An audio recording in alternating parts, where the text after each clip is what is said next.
watching Star Trek a little bit with my dad, real quick. Let me bring it down. Sorry. Okay. But welcome everybody to More Casual Friday. All right. Back with Coffee Talk, episode 2. Not very much progress. All right, let's keep going.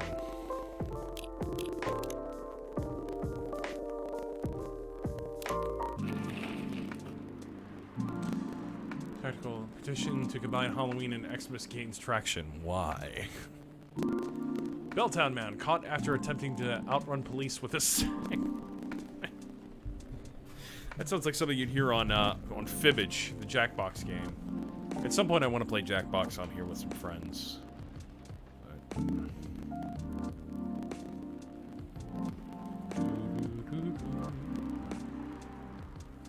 Kriegsfront 4, Final Front, set to release next year. Is that the game that, what's her name was making? Oh no. Seems like we're out of ginger. Oh god, is Gala gonna come in? Ah. Oh no! Mr. Hyde, welcome. Hello, Lack. It's nice to see you again. How are you? Well, I'm just here. How about you? You seem a little preoccupied. Right, sorry about that. I just learned we're out of ginger. Oh? I made a mistake on the weekly order sheet. And the remaining roots I have are no longer fit for consumption. Tut tut. Sounds like a rookie mistake, Lack. I know, I'm ashamed.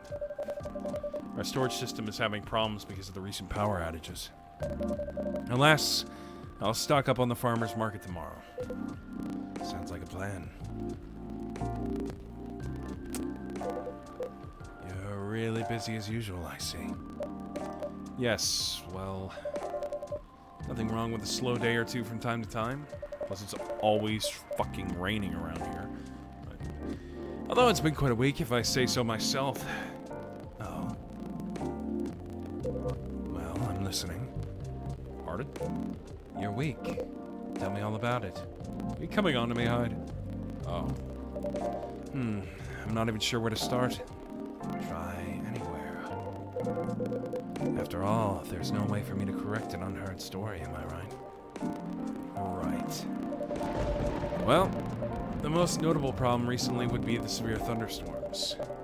Sometimes they cause our powers to short out, which messes with the machines.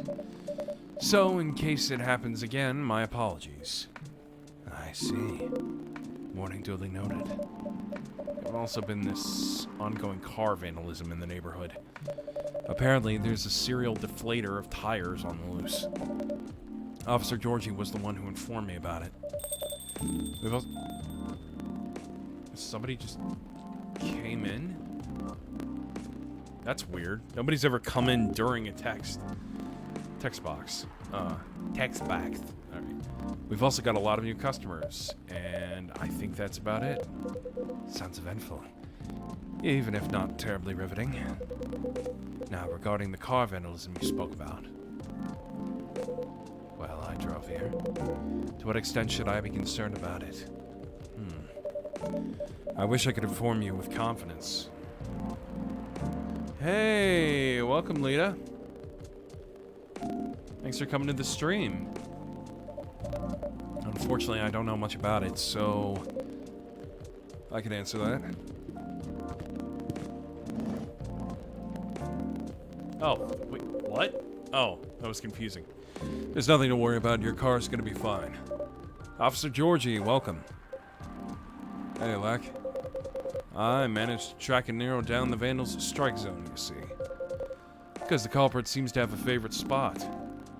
Really? Yep, and it's nowhere near here. Miss Riona told me her car was affected as well, by the way. Not in my YouTube yet, but soon. Well, I mean, it says Lita Gemini channel. Oh, right. You dropped the Gemini thing. I forgot. If she comes back, can you ask her where she parked? Will do. Appreciate it. I appreciate you. Anyway, my investigation's still ongoing, but I'd say the area is pretty safe. So you can relax. I see. Anyway, good evening, y'all. Sorry for blocking the entryway earlier. I was finishing off my last cigarette.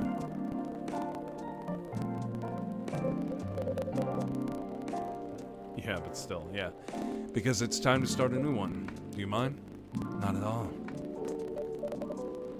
Mr. Hyde, yeah, Mr. Hyde, meet Officer George. Oh yeah, I guess they never met in the first chapter. That's really weird. Welcome back, Years. He's in charge of the night patrols around here. Cheers. Officer Georgie, meet Mr. Hyde. Officer Georgie, meet Mr. Hyde. Our occasional guest from Los Angeles. A friend of Mr. Gala. Ah, big hospital guy? Then I guess I've seen you around a bunch. A Los Angeleno, eh?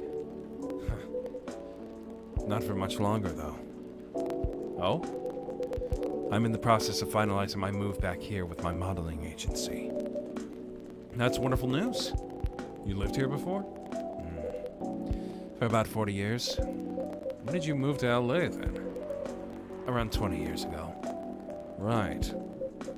Huh. Let's just say I'm nowhere near as young as I look. Oh, models, vampires, gotcha.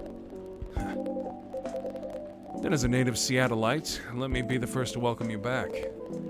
We got smog and dour skies. Actually, you've got rain. A lot of fucking rain. In fact, it never seems to stop. But at least our coffee is second to none. Right, Leck? I'll let you be the judge of that. Thanks for the warm welcome. Then, have you moved in already, or not yet? Preparations still need to be made at the property I've chosen. I wouldn't even think of packing until it's halfway done. Makes sense. That being said, I'll be here to oversee the construction for a while. If you ever need help, let me know. Can't do much myself, but I can find a new guy. I can find an...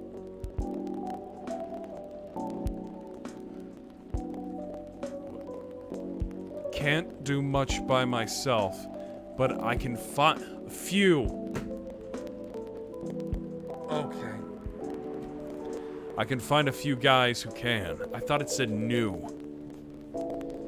Although it won't be necessary, I appreciate the gesture. It's funny. What is? Quite frankly, the police force and I had something of a contentious relationship in the past. Oh. Was it a slap on the wrist and let's call it a day type of thing? Or the catch you, catch me kind of thing? All I can say is, live long enough, you'll try everything. Those are bygone years, of course. Are you sure?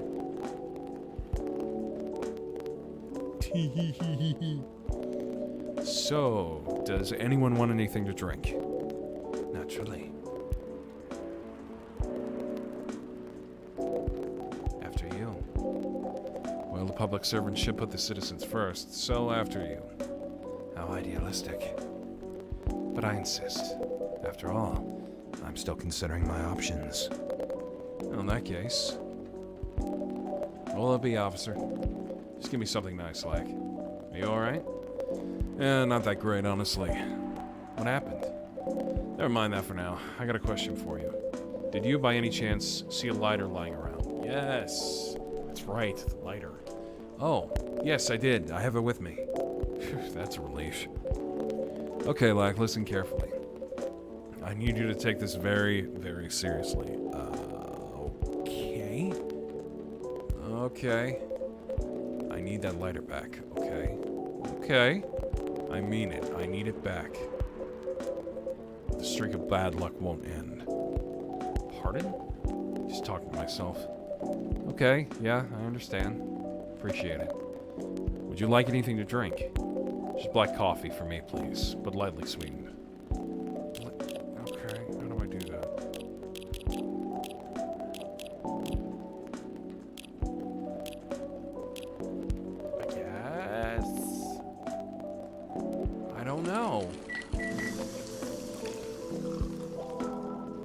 sweet coffee?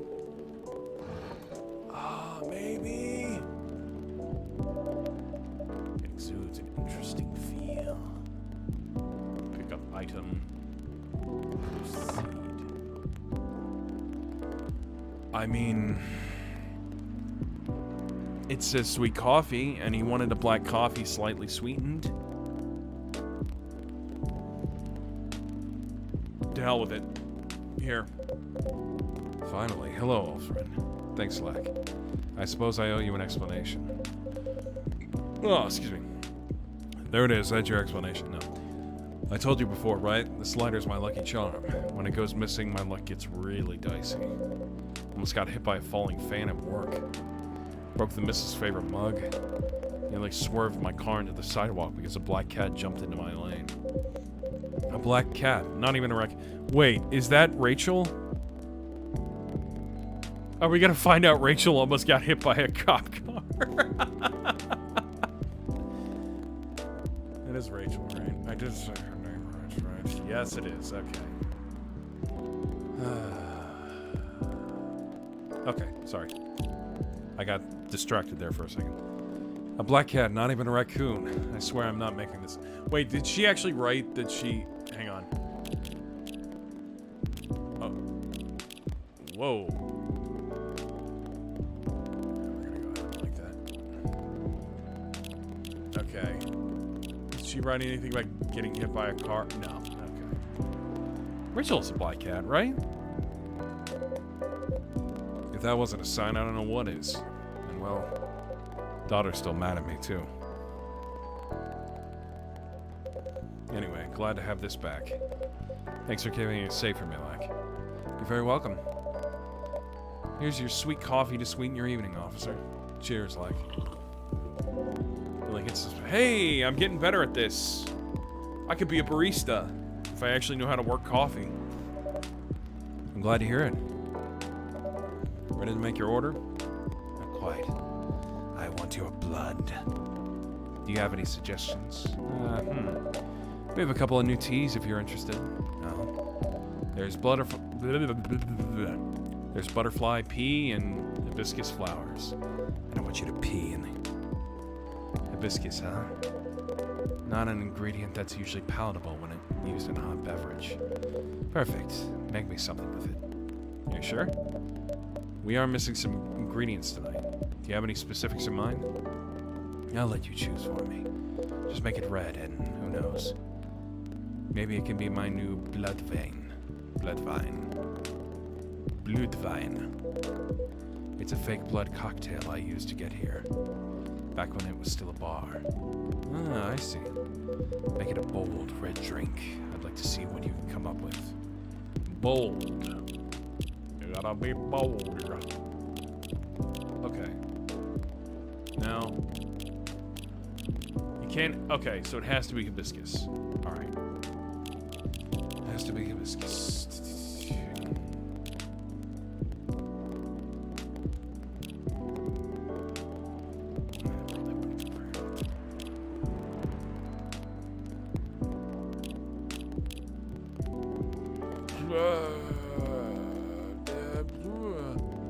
Bold red drink. I'd like to see what you can come up with. Okay, that's too sweet. I shouldn't do that.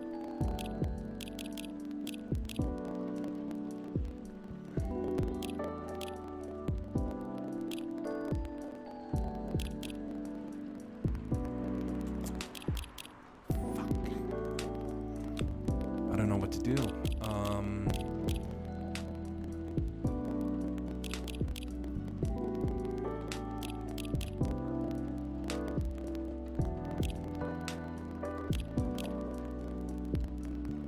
What the hell? Let's see what this makes. Lemon mint hibiscus. Ah, that's nothing. That's not a... Let's try something else. Hibiscus. Lemon and milk.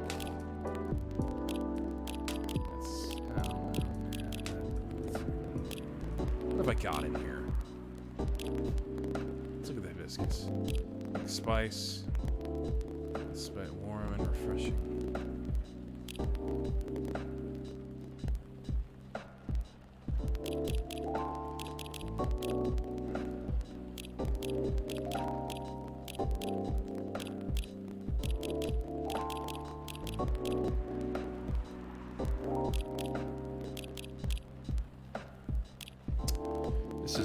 This is not easy. Okay. Lemon and...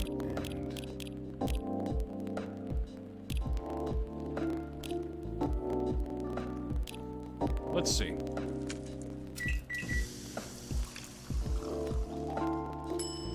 Still not really anything. Okay, let's try again.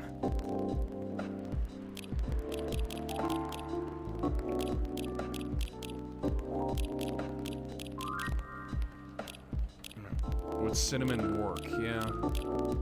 Let's see what this makes. Unless I already just did this. Oh, God. I don't know. Would cinnamon work?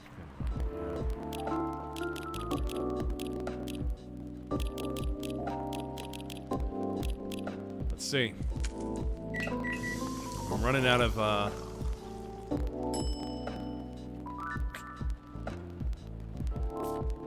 Let's be bold.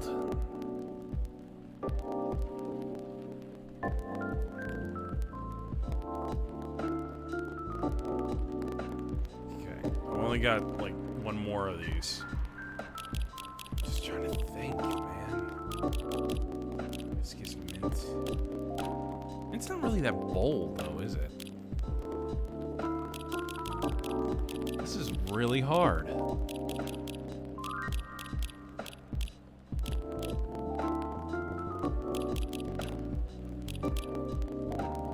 I don't know. This is bold, right? The hell with it. Alright, Vampire Boy, what do you think? Here you go, sir. Something red. This is a drink you thought I might like. Mostly, I'm not entirely confident, but this is the best I can do tonight. Looks peculiar enough. How is it? It's tart. Astringent. Do you like it? You tell me. Ah, and I was looking forward to it. Ah. I'm sorry that it isn't what you expected. Well, you did what I asked, so no need to apologize. Next time, you could try making something that doesn't taste like hay juice. Oh, harsh. It needs some bold... What? Like what? Something that can leave a mark in me. There is only one hibiscus drink that I've enjoyed. I'm curious to see if you can come close. I'll try my best next time. Welcome. Hey, bro. Hey, kid. Hey, Maddie. Welcome to the stream. There. Actually made it this time, Lils. Yeah. Glad you're here. Damn. Oh, dang. Hello, like. Pops, nice to see you again.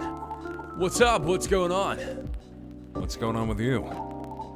Me? Well, nothing. Nothing much. You know what? Let me move over there. There we go. Sorry about earlier. I was, preoccupied. No problem? Is everything alright? Yeah, of course. I'm always alright. Always. Because I'm a very lucky dude. Speaking of luck, did the lady ever come back? Miss Riona? Yeah, she did. Really? Did you manage to give her my stuff? I did. I gave her your written contact info.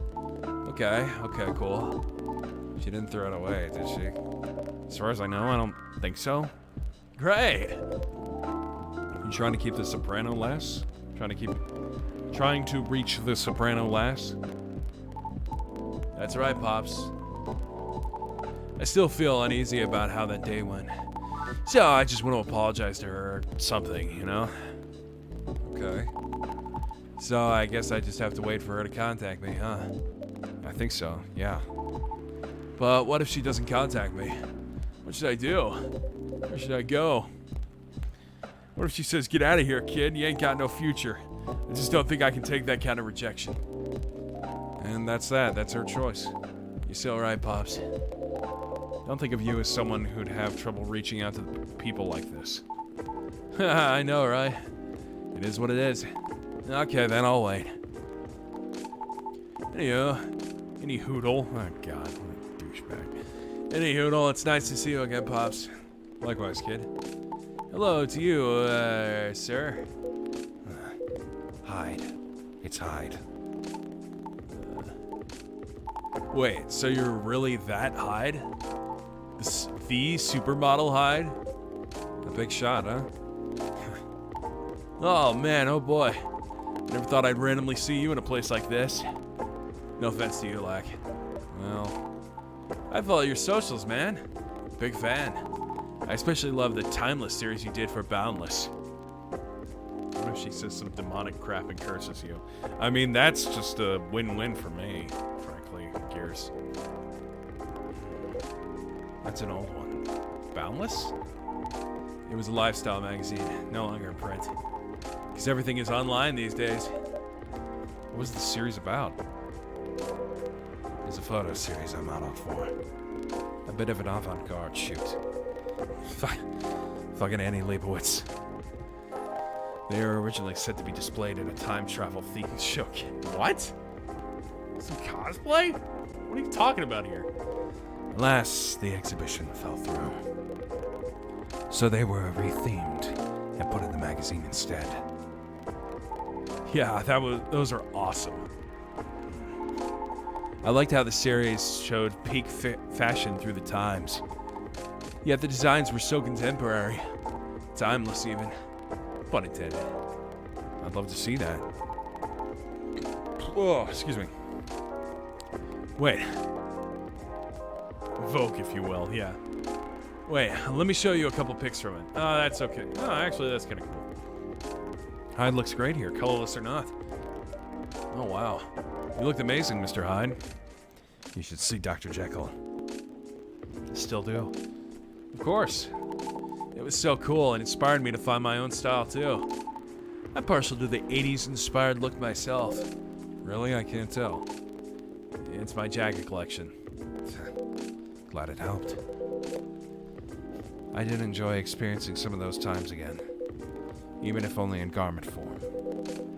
Even if it was left with a melancholy feeling. Oh, I get it. Time Machine, Mr. Hyde, H.G. Wells kind of stuff.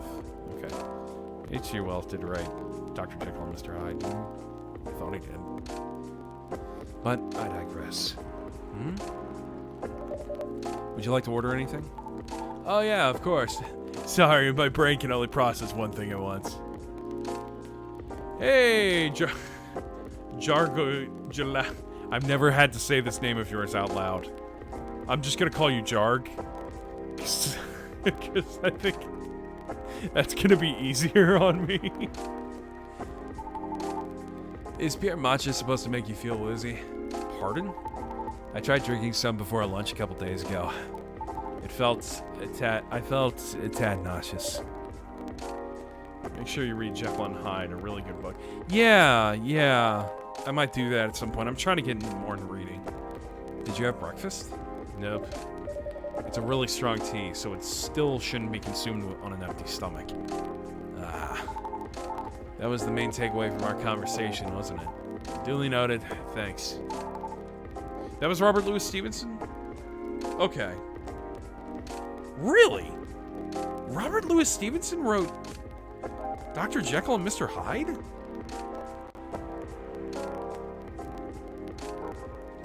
I never knew that. Jar is good or Rat? I'll call you Jar. I don't want to call you Rat. Then, can I get a pumpkin latte? Sorry, we don't have that here. For real? For real? Persona 5. You know, I don't need pumpkin to make it. You know you don't need pumpkin. Oh, right. Cinnamon. Yeah. Oh, I've heard that before. Yep. But I have an open mind. I just don't want anything plain tonight. How about making me something based on a pumpkin latte with what you have? Well, that's... Wait, he wants a coffee, right? He wants a latte, yeah. So that would just be milk and cinnamon. 1886. Cinnamon latte. Okay, it's close. I mean, I know coffee enough to know that pumpkin spice latte is made with cinnamon. So I'm going to assume this is correct. Coffee gods be with me. Or the real one. The real god. Whatever. A cinnamon latte, warm and sweet, just for you. Sounds good. Good call on the cinnamon. Yes! Nailed it. It is the star spice of the fall season, after all. It's always fall in Seattle. Oh yeah, you're right, I like pumpkin lattes. The warmth cheers me right up. Thanks, Lack.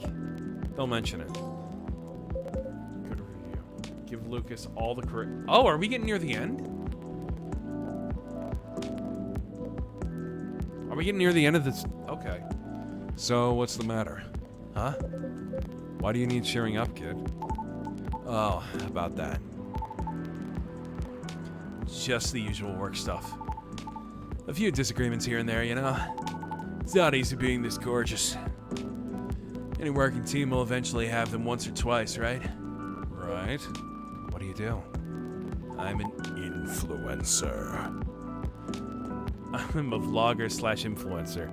In other words, I'm a burden to society. I've lost all respect for you.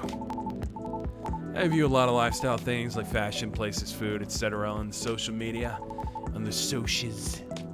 Sometimes I do skits such as my channels too. And pranks also. No, Pops, no way. Real talk though, I actually hate pranks. I didn't say it before, but I hate them. A lot. Is that so? I just think they're the lowest form of entertainment. Just cheap thrills at the expense of others. Right. Who's that guy? What am I thinking of? Sounds like me. But yeah, getting off topic here, sorry. So you're essentially the creator and the host of your show. What does your team do? My team helps me edit, secure sponsors, and massively boost the production quality. I'm basically David Dobrik. That's who I was thinking of, was David Dobrik. I'm the most hated man on YouTube, David Dobrik. They're great, I owe them lots. I know he's supposed to be more like Logan Paul, but I don't know why my mind thought of David Dobrik first. Do you think you're doing well? Yeah, I mean, I think so. We get by pretty well. I currently reside in LA. For real? I did too before I moved here. Why did you move? Why did I move? I mean, because I hated it there. It's LA, dude. Not to crap on where you live, sir. I just think LA is not for me. No offense taken. Why did you hate it there? Because it's LA. It's a long and stupid story. Living in LA makes you hate LA. Trust me, you don't want to hear it. Anyway, sorry for the tangent. You were saying? I've been noticing an influx of newcomers there. They're loud, young, and brazen. Just like you. Yeah? The fact that you're able to make something of yourself out of such mundane nonsense. Says the male model, but okay. I'd say you're doing pretty well. So, what's the issue? Well, I've talked about my channel situation here before, right? Yeah, you said your views were dwindling. Calling it dwindling might be a bit overkill, but yeah. That's why my team and I are trying to figure out what to do. Trying to keep the show fresh, you know? Truthfully though, I've been wanting to change the show's direction for a while now. Because LA is the city of broken dreams, yeah. The mass shootings and hot climate and bratty people have been there, done that, yeah. Nobody hates LA more than people who live in LA. I say that as an East Coast boy. I mean, I'm in space, in a spaceship, flying around through the Milky Way galaxy, looking for fun games and waifus. That's what I am. Space pirate demon elf. I even promised myself last year. Once I got a certain number of viewers, I was just gonna do it. Was? Well, Well, I always wanted to do a talent showcase segment, you know? So I could help elevate others like, oh, that's why he wants to talk to Riona. He wants to give her a chance. Others like you? Yeah, viewers like you, thank you.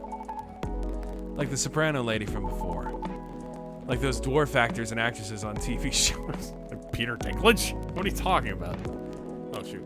Sorry. No, go back. We all actually kind of had something in common. You know what it is? Stick to the script, like. I'll make it easier for you. Think about satyrs, for example. Like, when you hear about us, what's the first thing that comes to mind? Don't think too hard now. Just say anything off the top of your head. How about you, Pops, sir? Probably partying, recklessness, alcoholism, or a joke, right? Is that what you think? Nope, but it's what most society thinks. In the same way society views Lady Riona as bad luck personified.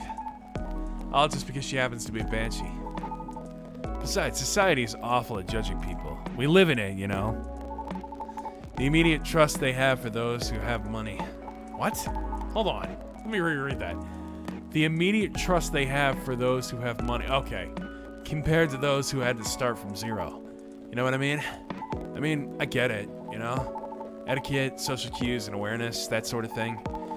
What nurtures you when growing up reflects these things. That's what most people like to assume anyway. And like, I get it.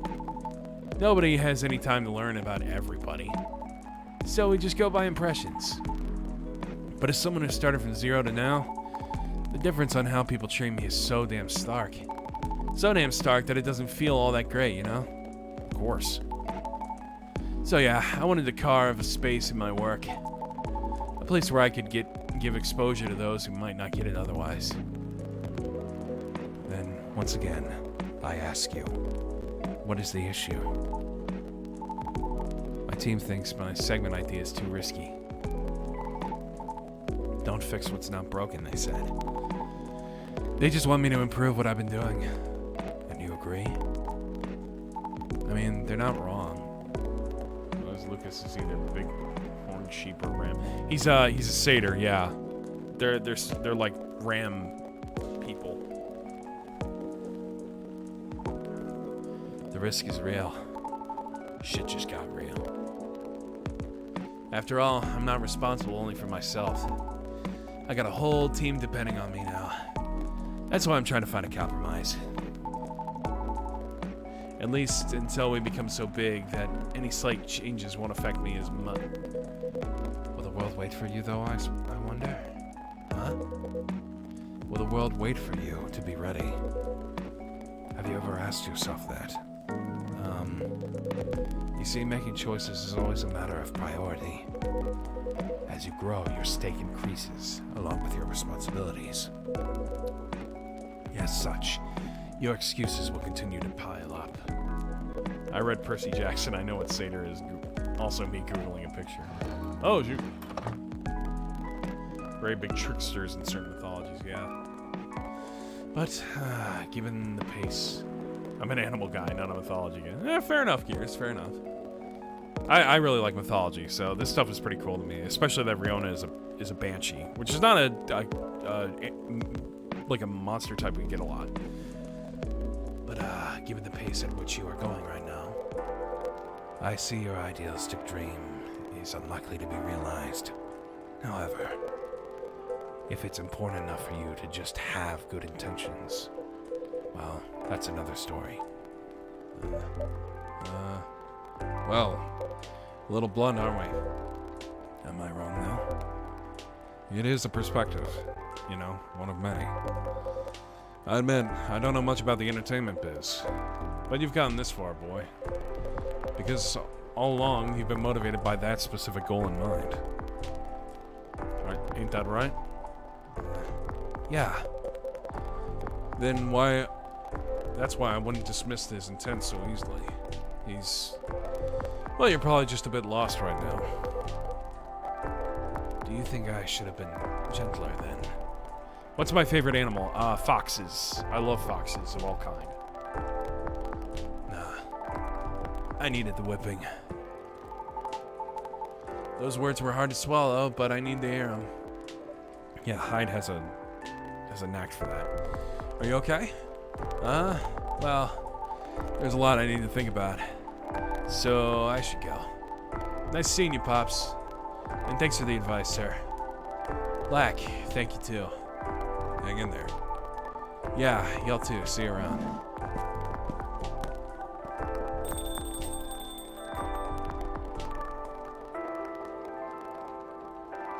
Well, I stayed too long already.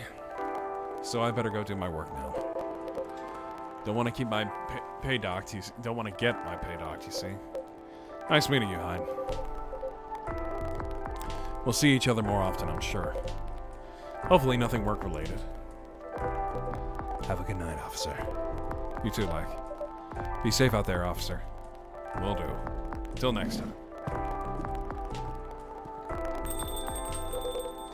I suppose I should leave as well. I'll be back before long, though. Please do.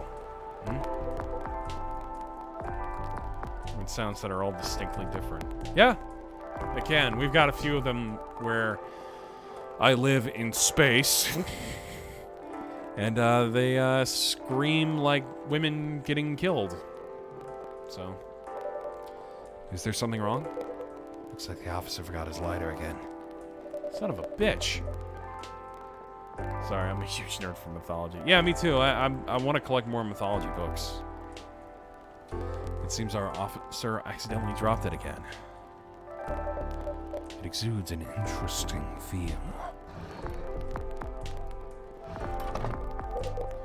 Oh, what a curse. Oh no, you're right. I'll keep it for him, thank you. All right then. Have a good evening yourself, Lag. So you met Star Fox. I might try to play a Star Fox game at some point. I've never played Star Fox, but used Earth's magnetic field to hunt. I actually didn't know that. That's really cool. Maybe I'll use that fact for one of my stories, because I have an idea for a Fox Girl character, so that would be kind of cool. I love life science for no reason. Hey, everybody's got their thing. Don't feel bad. I actually find that really interesting that they use Earth's magnetism.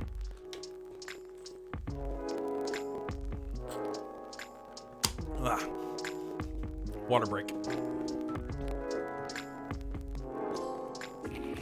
We're all friends. Meet all the main characters. Okay. Oh, my eyes just... Okay. Lionfish invasion decrease. A successful trial? Countries to block foreign entry amidst unknown livestock bacterial infection. Inumini and werewolves may share common ancestry, archaeologists say. There's something missing from the drawer. Did I misplace it? Looks like bad weather again tonight. Let's hope it doesn't bring bad things. I don't know. I think it's just a very nice color scheme. What? Lua? Well, I think it's lacking something. Oh, it's Bailey's and Lua. Okay. You should be with me, Lua. No. It's too dainty. Dainty. What would you like then? Red, black, and purple? You want to be the West. Okay, then why not? But you have to commit to it. No take-backs this time. Bye. Bay.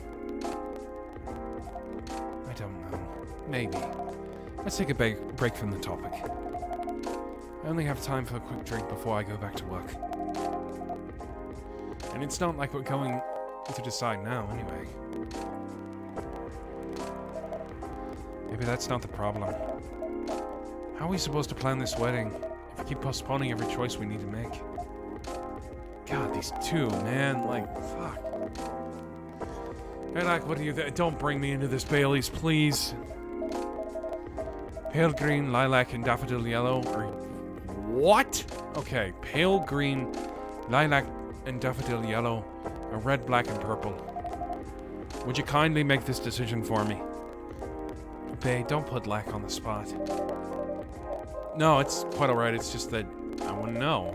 This is your wedding. Your opinions matter, not mine. God, don't look at me like that. Trouble is, we don't know what our opinions are. And when we think we do, we change our mind. It's like the centerpieces. Oh, please, can we not talk about that now? Newborn foxes can't see, walk, or thermoregulate, which is basically control the temperature in their bodies, so they have to stay in a den with their mother for 2 weeks to develop those things. Huh. Okay. I really thought we agreed on the cute cottagecore ones.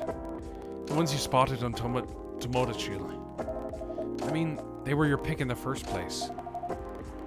They were, but they were also too expensive. We have to be realistic.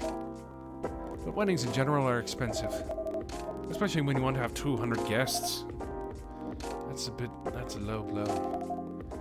I can't just disinvite my extended family. Would you kindly help decide our future? Nice work, Boyle. I just finished Minerva's Den, Bioshock 2 Minerva's Den today. So I'm in a very Bioshocky mood. The key word is extended. Oh, we Patrick, Moira. You even know half these people. That's not the issue. If I invite one of them, I have to invite them all. It's like a domino effect. Besides, they'll be paying for part of the wedding. I still don't think they should. I can pull my weight. If we have to choose, I'd rather we have beautiful things like you like. Even if it means we have fewer guests. If my family's not chipping in, we might not be able to afford either. Thanks for the vote of confidence. I don't want our wedding to just be a random meal. With a bunch of people we're not even that close to. And I said I'd make sure we can afford a dream wedding. It's really, really common for a fox to have 2 different eye colors. Oh, nice. What is it? Heteropatia or something? What is that called? Or die trying. I'll go get these terrorists or die trying. I don't want you to. Phone call. Somebody's getting a phone call. Say it by the bell. That's work. I really can't linger. I think I'll have that drink now, Lack. Of course, what can I get you? Something that will keep me awake. I still have work to do when my head hurts. So I guess strong coffee would be good. With a nice spicy kick, please. Any preference on the spicy kick? No, any strong coffee with spice will do.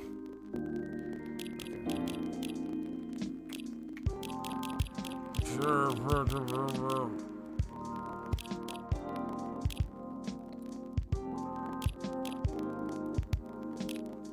I do ginger?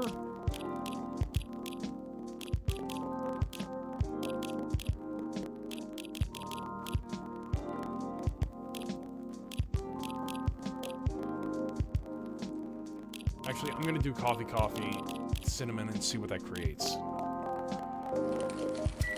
Strong coffee with a kick. Jungle beans. Well, that's a type, so serve it. Here's the jungle beans for the lady. Oh, that's novel. Perfect. Nailed it. Louis, you should be with me. Don't be with Bailey's. I can feel myself relaxing already. There, that solves your problem. Louis should just move in with me.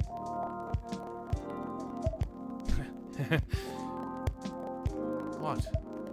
You're weird. That thing doesn't smell relaxing to me at all. You're weird. I guess we're both weird.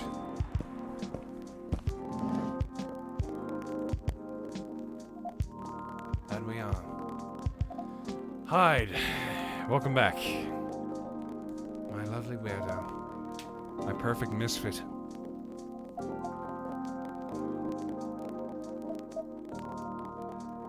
Awkward. This is so much better. It really is. By the way, neither... Oh, shoot, what did he say? Have I ever mentioned I love your smile? Never enough. By the way, I don't actually know if Bailey's is supposed to be Irish, and I'm pretty sure Lua isn't supposed to be British, but I'm trying to, like, diversify the voices I give these characters. Bailey's just wouldn't make sense being Irish to me. disgusting. I'm going to need something real spicy to wash this down. And I'd love to serve it for you, Hyde. If Bailey's doesn't want to order, that is. Hyde, sorry. Didn't hear you come in.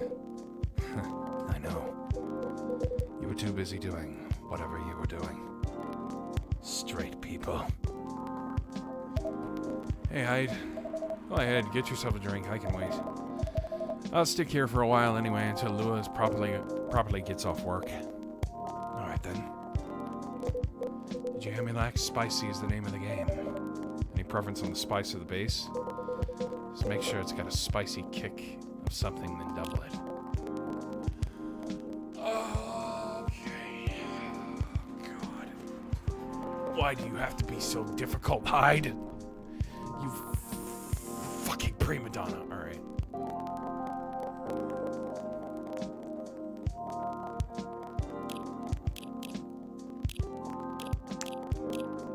Spicy.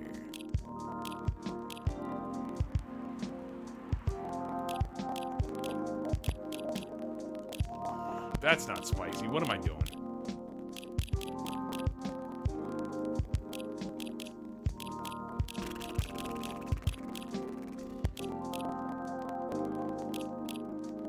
Double? I mean that's kind of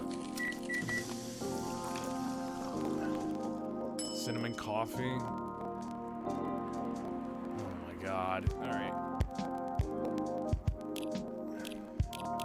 Maybe the tea?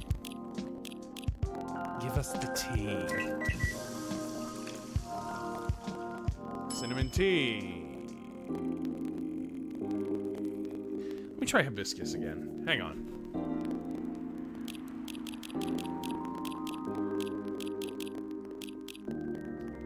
Cinnamon hibiscus. Or whatever. Fuck it. Here. Take it. There you go. That should be plenty of spice in this. It does smell like it. It tastes like it. Well done, Lack. Hey! I did it. I'm glad. Alright, back to the lovebirds here. Your family troubles have sorted themselves out, yes? Still on the marriage track? Yeah, we are. We definitely are. Not getting too bored. Not really. Turns out planning a wedding is, well, suitably entertaining. That's one way of putting it. Can't wait to be on the marriage stage a bit, to be honest. Could you sound any less enthusiastic? Hey. Here they go again. Good to see that some things don't change. And such a dramatic backdrop, too. We should start serving popcorn, Mac. I'd be more enthusiastic if we didn't fight about it every single time. No, I'm not engaging with this right now. I've got to go to work anyway. Right. And I'm going to have a drink. Bye, Lack. Bye, Hyde. See ya. God, these two.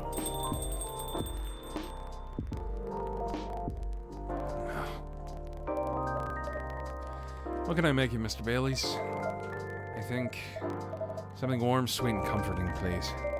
A hot chocolate, perhaps? Yes, chocolate with honey and milk would work. Oh, that's right, it's chocolate milk day. Wait, what am I doing?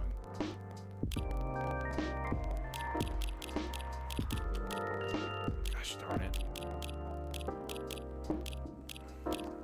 No, not lemon. Not lemon. You fool. What am I doing? Honey and milk. Oh, I should do the honey first. My bad. 3.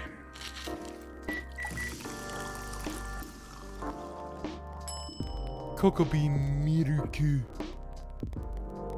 Serve it. Here you go, a cocoa bean miruku for you. Perfect.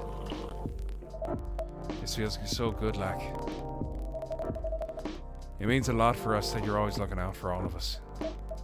On a miserable night like this, it's heartwarming. But of course, you're our valued customers, even if you two are annoying as balls. Frau Blucher! I hope Lua doesn't get too soaked. You do care a lot about her. Of course I do. Then why all the fighting? You telling me? This wedding is bringing out the worst in us. Since we sorted out the family situation. The situation with my family. You mean since you cut them off? Yeah, since I stopped talking to their judgmental faces. Stop talking to their judgment. Why did I say it like that? Lou and I haven't fought about anything until now. Every time we try to organize this thing, it's like we become different people.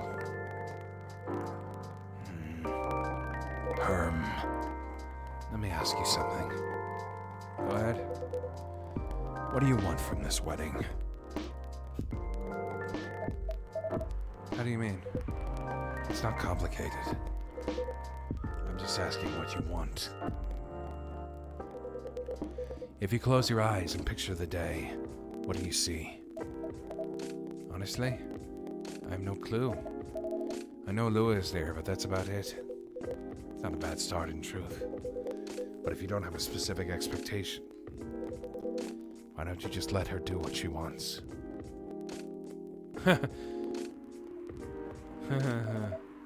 You make it sound so easy. I want her to have what she wants. That's exactly what I've been trying to achieve. I've been picking up on everything she's liking on Tomodachi. Yeah. Every wedding picture she's penning online. All the places she finds cool, all the fashion designers she follows. She deserves to have all that. Have a special day. But every time I make a suggestion, she won't hear of it. She says it's too much, too expensive, too this, too that. Is it too much, too expensive? That's not the point. I don't want her to have a shabby wedding. It's because I'm a strain for my family. I want her to have what she wants, what she deserves. A proper princess wedding. You're a remarkably presumptuous young man. Mr. Hyde. No, that's alright. I know Hyde helped Lua back in the day. If he's got something to say, I want to hear it. Good, because I was going to say it whether you wanted, whether you like it or not. You're sitting here, going on about everything a Lua should want. As if you could know what's in someone else's heart. Even when you love someone. No, especially when you love someone. You should never presume to know what they need. Lua is the only one who can tell what Lua wants. That's exactly the problem. When I ask her, she always says she doesn't know. Then give her time to figure it out. It's not going to help if you pressure her. Oh man, doing this voice is making me a little dizzy. Give me a second. Wow. With 1,000 suggestions a minute. Or if you try to force her into some sort of princess wedding. Just to make you feel good about yourself.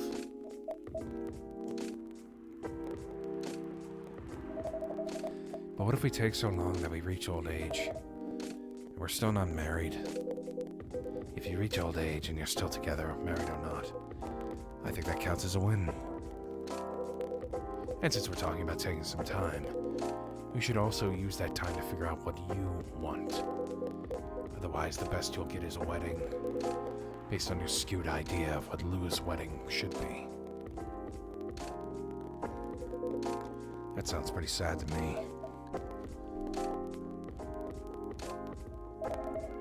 Well, that wasn't pleasant to hear.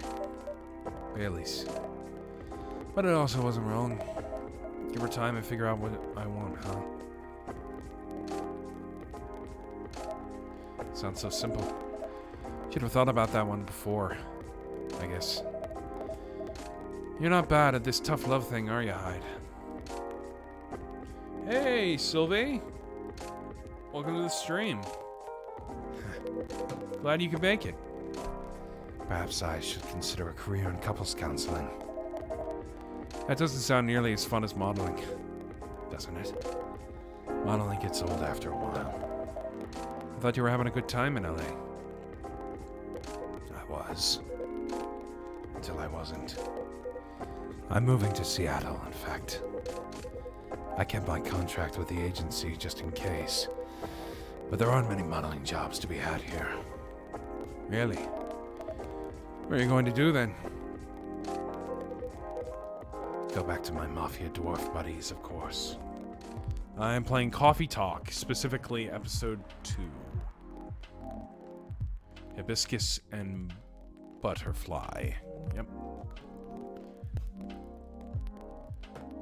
Let's see, sharing's caring, yeah. They're bickering like a couple, which is funny because Bailey's, the elf boy, his fiance just walked out of the coffee shop. Hyde here, the vampire, the one who's talking, he tends to butt in, but in fairness to him, he does give good advice, so.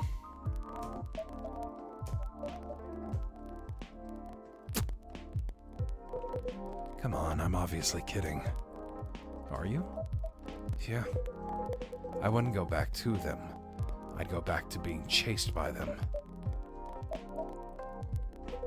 Besides, I checked in on them, and everyone I used to find entertaining has retired now. Meanwhile, their grandkids manage the whole enterprise, like some sort of startup. Are we seriously talking about the Mafia right now? That's for me to know, and for you to wonder about. She's gonna get 2Ds, but oh god. I mean, that depends on if Hyde is actually interested in women at all. Mr. Hyde likes to play a little. Guilty as charged. I can't help it. When I see an earnest face, I have to tease it. Yeah. I'll take that as a compliment, and also that I think you're hitting on me. But also, what's wrong with managing things like a startup? Sounds like a pretty efficient approach, right? You young people. Impatient in business like you're impatient in love. Efficiency isn't everything.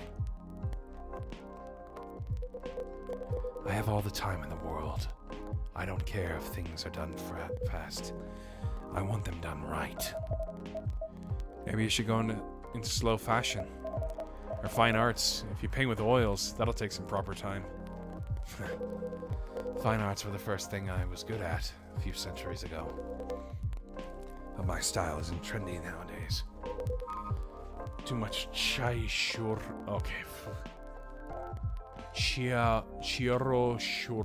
lighting. And putting blue in skin tones isn't novel anymore. Hey! I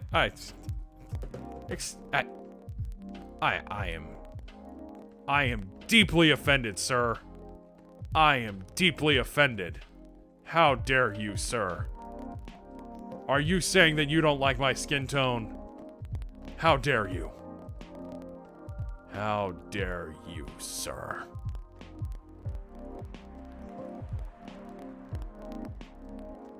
Just gonna put me back over here. Maybe I should make myself a little smaller. There we go. Thumbs up. If you're insinuating that you're Rembrandt... Oh, shit! He's gonna get some D, and she's gonna watch herself. Yeah. Shh. If my Mafia buddies find out, I'll be in trouble. You're always joking around, Hyde. But for all that, you don't sugarcoat your advice. You're a pretty great listener. I hope you also have people who listen to you. I'm moving here to be closer to them. What was that? Nothing. I believe your phone is ringing. He's like a baby groom. He can grow on sight. Ah, it's Lua. She's done with work for the day, finally. If you hurry... In a hurry to leave here, Mr. Bailey's? No, not at all. But I am looking forward to going home. And keep bickering? No, I don't think so. I had an epiphany just now. Must be something in the drink. I'm going to leave the topic alone for a little while. Good health. Enjoy your night then. Man, Hyde is giving him the signals, man. I think I will. Thanks, Hyde. And thanks, Lack. Of course. Have a good night, Mr. Baileys. Whew. He's gone.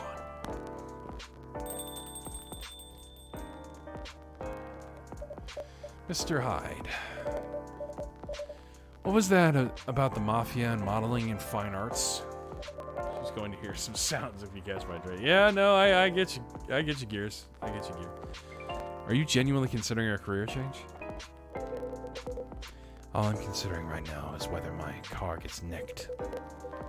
I know old man Georgie said this area is safe, and it's a bit of a pile of junk. But it's a pile of junk with sentimental value. I sense a story. It's quite a story indeed.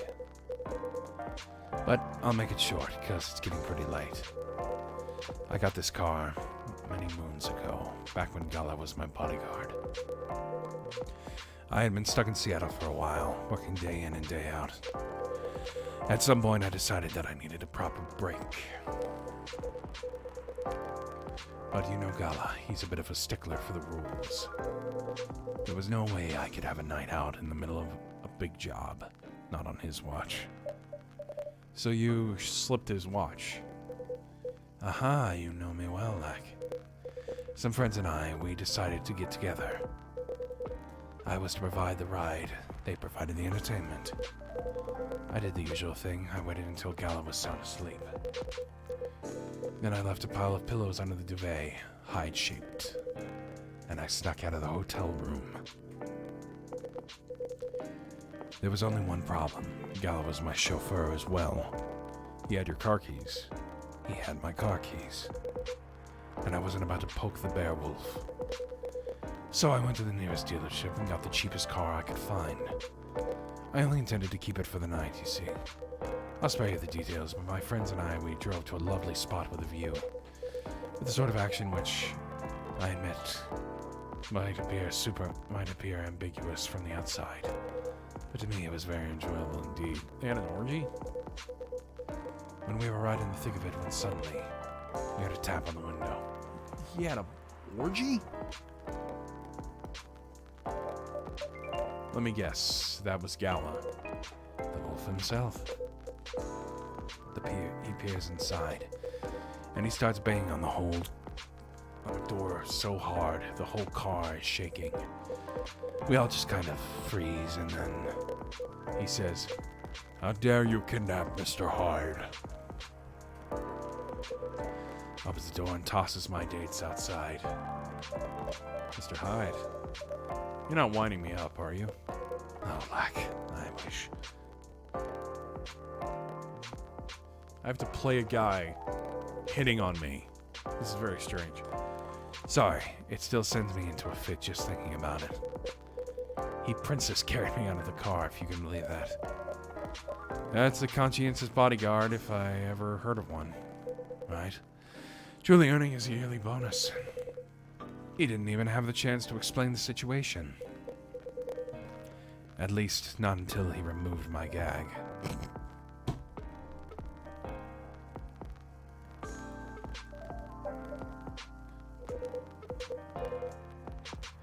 Oh my indeed, Sylvie. Oh my indeed. Hyde's gay? Probably. I'm getting some vibes off of Hyde. Gala acted like he was angry, but in reality, he was mortified. If not as mortified as my dates, whom I had to pick out of the grass. Good lord. They could sue Gala for assault, you know. Poor Gala. I see where your allegiances lies. Personally, I say, poor me. He might be bi. I mean, vampires are notoriously known for their bisexuality, I suppose. Or pansexuality, or wherever they fall. You know? Anne Rice and stuff like that, I guess. I never saw those lovely friends again after that fiasco. But I couldn't be angry at Gala, even then. In fact, I found his chivalry rather charming. He didn't seem to find my antics quite as charming, though. He had woken up, hadn't found me, and was already suspecting the worst. I should. It's like getting a boyfriend. Apparently. I guess that's what I get for playing one of these kind of games. Hey, you want a lighter? It's good luck. And that was before he I thought you were giving me the short version. And that was before he discovered me in a strange car in the middle of nowhere. In a compromising position. I think he was truly terrified on my account. So he stopped talking to me for a few weeks. I love Anne Rice. Oh, nice. That doesn't sound unfair. I suppose it wasn't. It's really Rachel that I want to be with. Because, I mean, enough said, right? Right? Like, and I mean, Lou is very hot too, but unfortunately, is she French? Qui vont chamar Vasquez et Bagamasquez. She's supposed to be French?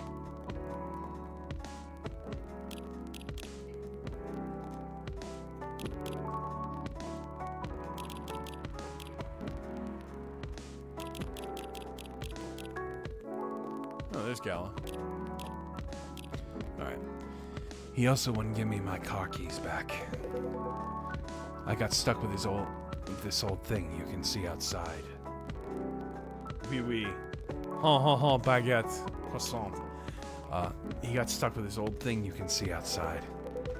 And the worst of it is, if you can believe it. I guess it's opposite day. Left is right, up is down, fire is water. Men or women. Wait, where's my... Kitty girl, yes. Pop star kitty girl, actually. Yeah. Singer... Oh, what did she... I'm gonna simp for a minute. I just found my missing photo album of my childhood.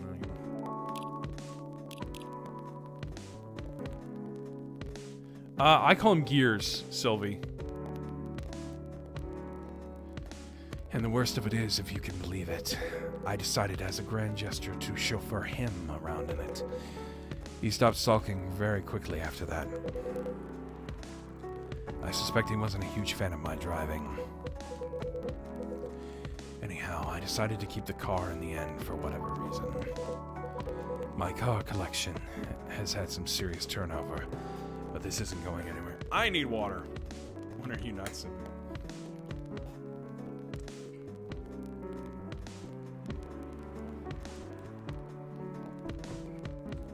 I mean, that's very true. That's very true, Sylvie. I must have replaced everything inside it a dozen times over, and it's very banged up. But I guess I've grown fond of it by now. We're both a little stuck in time, this car and I. Kind of drifting off in this story, man. You're kind of going on a little too long here. You're rather more sentimental than I thought, Mr. Hyde. Sentimental? That's what you took away from that story. But I suppose you're right. Good thing it's only us here. I can plausibly deny this conversation ever took place. Still, the rain has stopped, and this is my cue to go, before I lose all my remaining cred. I hope the car is safe and sound. So do I. Oh, excuse me. That was a water burp. In lack? Yes? Nah, nothing. Have a good night. Good night, Mr. Hyde.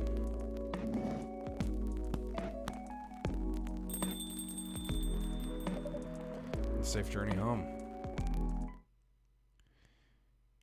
Game, please don't make me have to get with the vampire boy. I'm not really interested.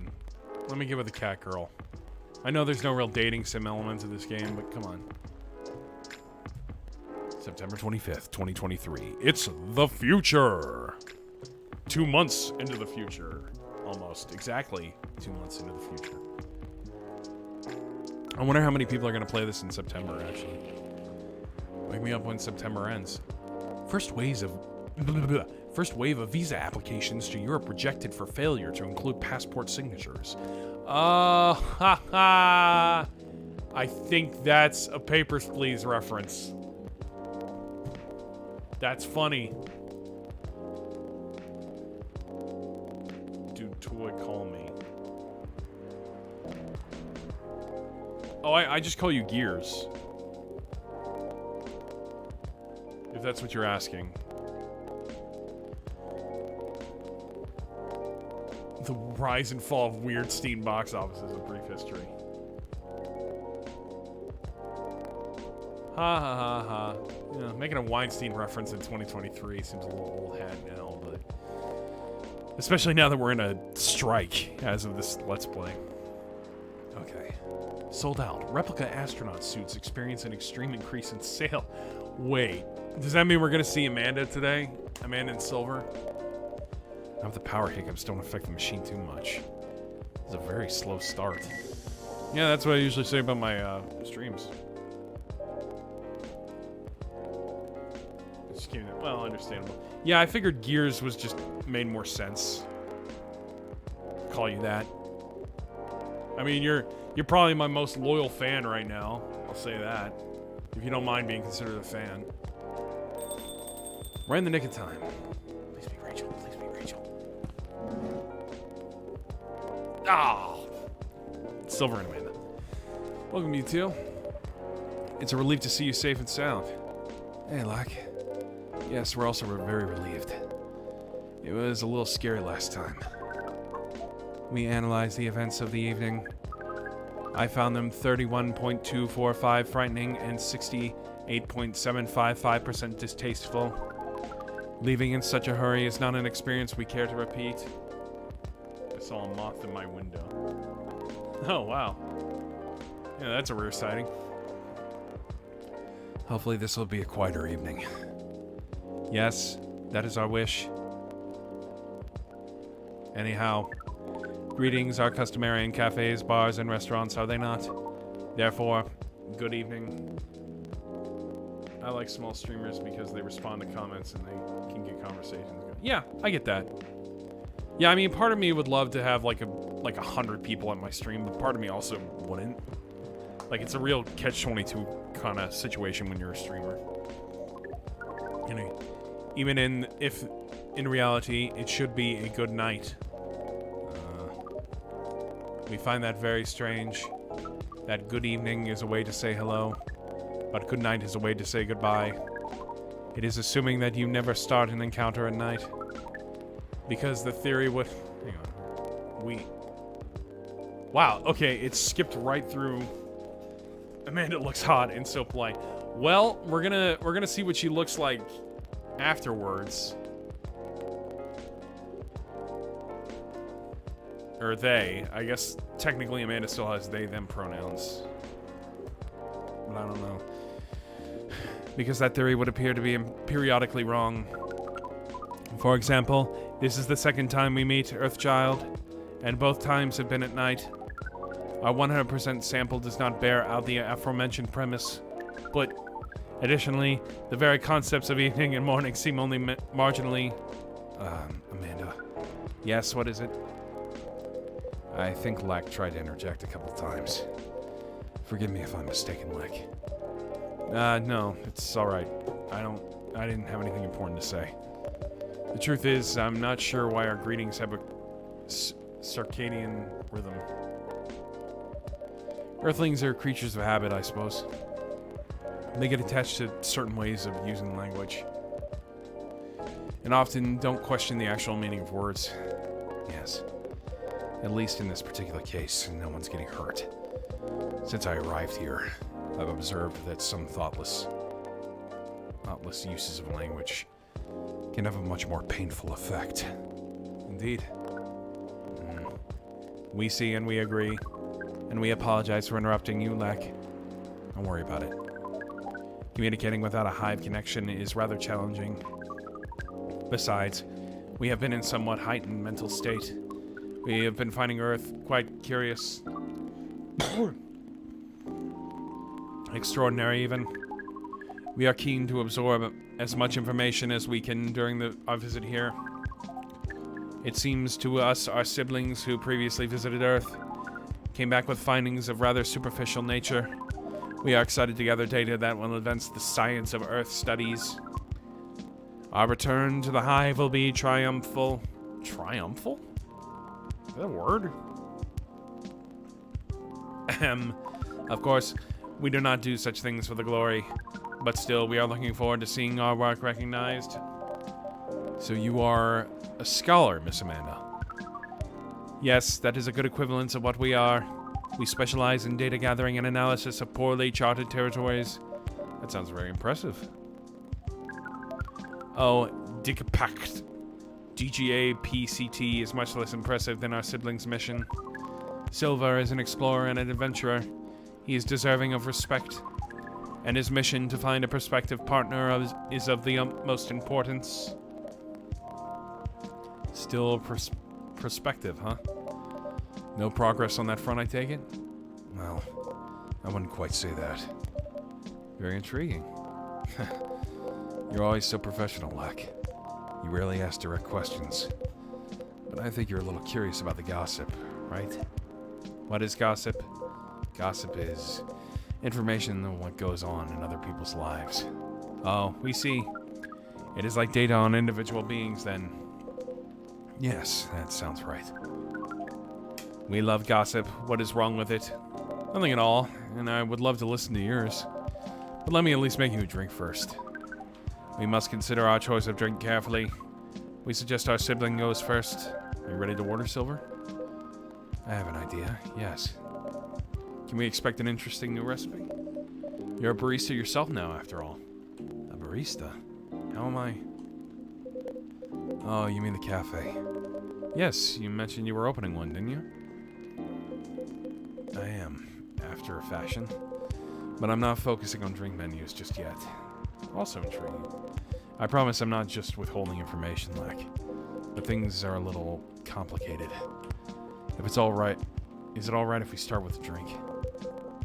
I'll try my best to explain everything afterwards. Sounds good to me. Then, I think I'd like something simple tonight. If I see Amanda's face and it's not some, I'm a Photoshop that helmet on and nail it down. Yeah, I'm kind of hoping Amanda turns out to be pretty hot. I'm not gonna lie, I know that's kind of shallow, but considering Silver used to look like his sister. And Neil, when he was known as Neil. Excuse me. Do you remember the first drink I ordered when I came here years ago? Wasn't that a coffee-based drink? It was, a coffee drink, and I think you mentioned it was very bitter. Bitter and tart, right? Yes, I think that's right. A bitter and tart coffee drink. Shit. No, wait. Reset. Coffee.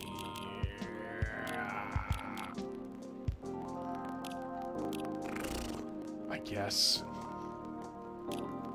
Photoshop, yeah. I have tried to avoid real spoilers. Ginger lemon coffee. Is this it? The Silver is just an emo kid without the hair dye. I like Silver though. Neil's a fun character. Neil Silver. Silver. It's no use. All right. I think. How am I supposed to? To hell with it. Let's go. Here's your drink, Silver. Coffee-based, as you asked. Smells good. I think he's supposed to look like Spock. But it's not quite the drink I had in my... shoot. Isn't it? It's alright. Don't worry about it. I'll drink it anyway. Sibling, we meant to ask. How did you choose this specific Earthling appearance over another? Our observation is that Earthlings come in a great many varieties, with a near affinity of combinations. Did you run a random generation algorithm? Oh no, it wasn't random at all. Even if at first it wasn't a conscious process. I chose to look this way because it felt true to who I am. When I first started coming to this cafe. And a space B curl, yeah. I had a hard time understanding this world and its rules. But there were already some things that I could relate to. Some things that felt familiar. Like Hyde's eyes. That always seemed beyond the surface. Or Gala's outfit, which was a sign of kindness and trust. I borrowed those traits from them, without even realizing. You took inspiration from them. Yes, our species seems to have the ability to do that. But Gala's fashion I couldn't keep after all. It came with responsibilities. People stopped all the time to ask me for medical advice. Yeah, I guess they would, wouldn't they? I can see how that would be problematic. Yes, but then I found this fictional universe where all the stories take place in the Star Trek. Yes, he's supposed to be, yeah. So I changed my outfit to imitate theirs. And at some point it all came together. One morning I saw myself in the mirror and I felt right. Like the way I looked matched who I was. It made me feel at peace. So although I look different from now when we first met, and although I have learned the ways of this world a bit and have grown a bit, in many ways I still feel the same. Different but same. Yes, different but same. It makes sense to us. It really does. Whoa. Vibrate.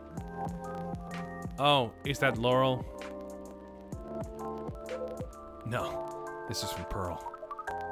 Still no news from Midge. We think the odds are now at 84.308% that she is phantoming you. You mean ghosting?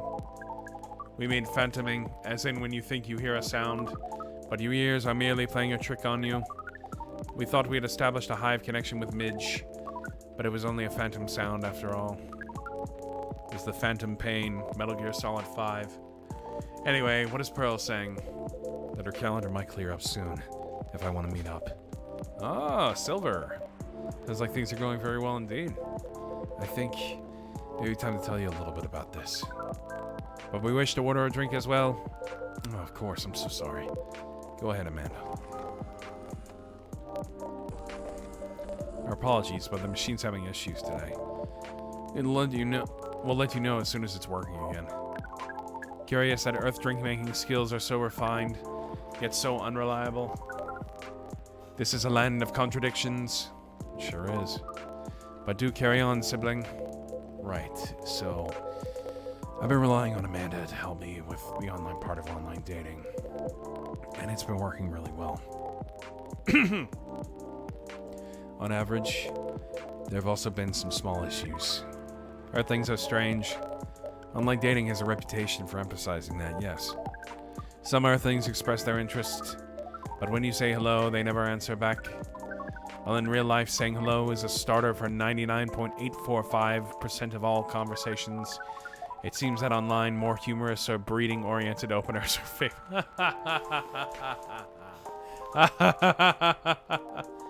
I do my Spanish lesson. I'll talk to you. Okay, Sylvie, thanks for dropping by. However, if an opener is entirely horned, it is considered out of bounds and angrily dismissed. Horned? Yes, that is when prospective partners and you send close-up pictures of their horns. Yep. Yep. People do that?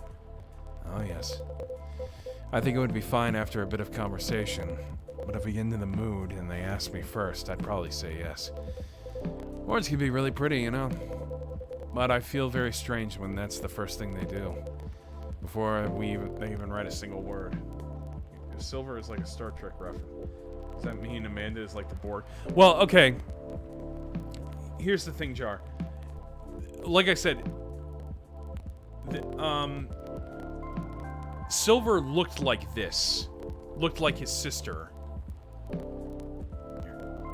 Silver looked like his sister before he became Silver. When he was still himself, he was known as Neil. When he was in his spacesuit form, he was called Neil. So very well, Amanda could probably change her name once she changes.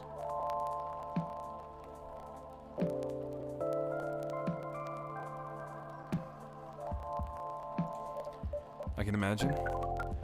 And then sometimes Earthlings express interest. But after reading a joke that is statistically funny 99.908 of the time, they answer with a sad face and block communications.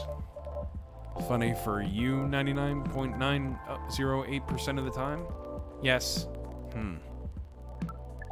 Fortunately, online dating is governed by the law of large numbers, which favors persistence. We are patient. Amanda has been spending a lot of time on the app, and it's starting to work out. I now have conversations with some really nice people, especially Pearl. We prefer Laurel. Her facial features are more symmetrical, but Silver seems to favor the asymmetrical Earthling. Silver's name was Neil. Yes, Silver's name was Neil before he became Silver. And the idea, I guess, is that their species is like gender fluid or non-binary, I guess is the idea. And that they eventually take a corporeal form after they've decided what they want. I love how you move your little your little space pirate to make points stronger. Yeah, this is actually the first time I'm doing something like that, but it's easy to do that when I'm just playing this like visual novel. So it's just, she sounds like a really good person. She's a communications director for the charity that fights homelessness.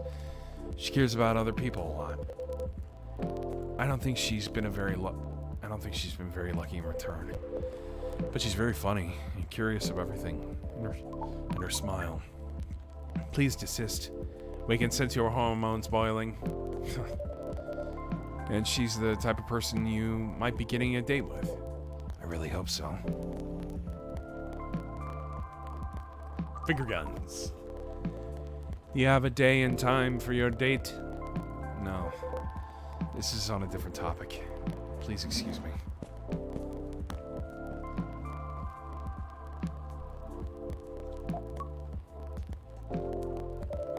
So I take it you've been enjoying your time on Earth, Miss Amanda. Or not? No, we have been enjoying it.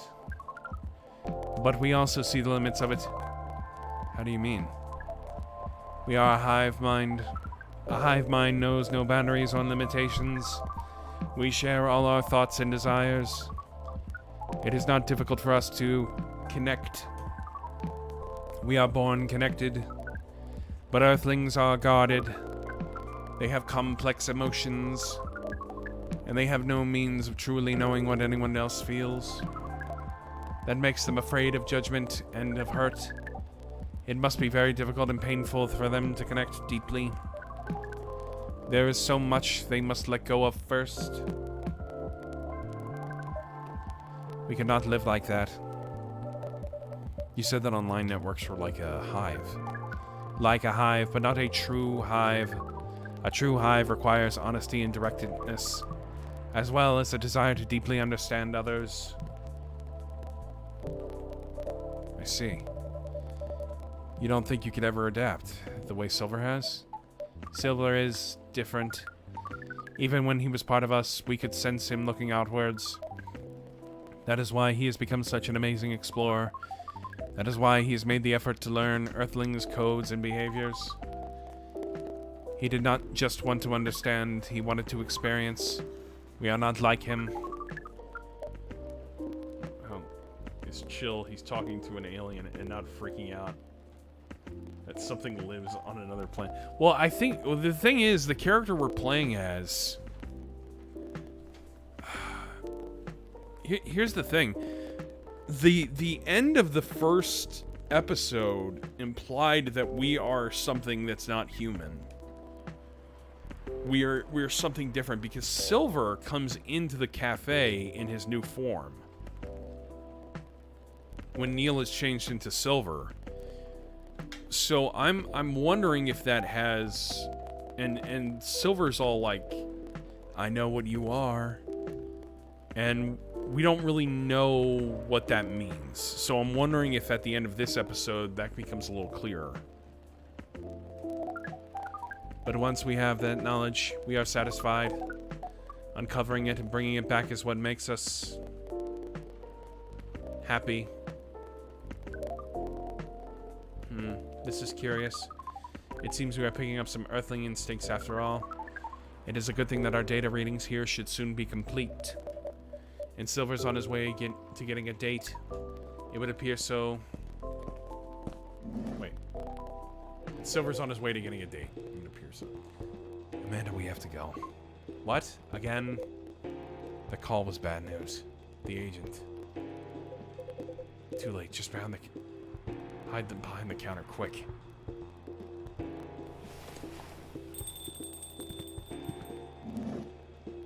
Good evening, Mr. Agent.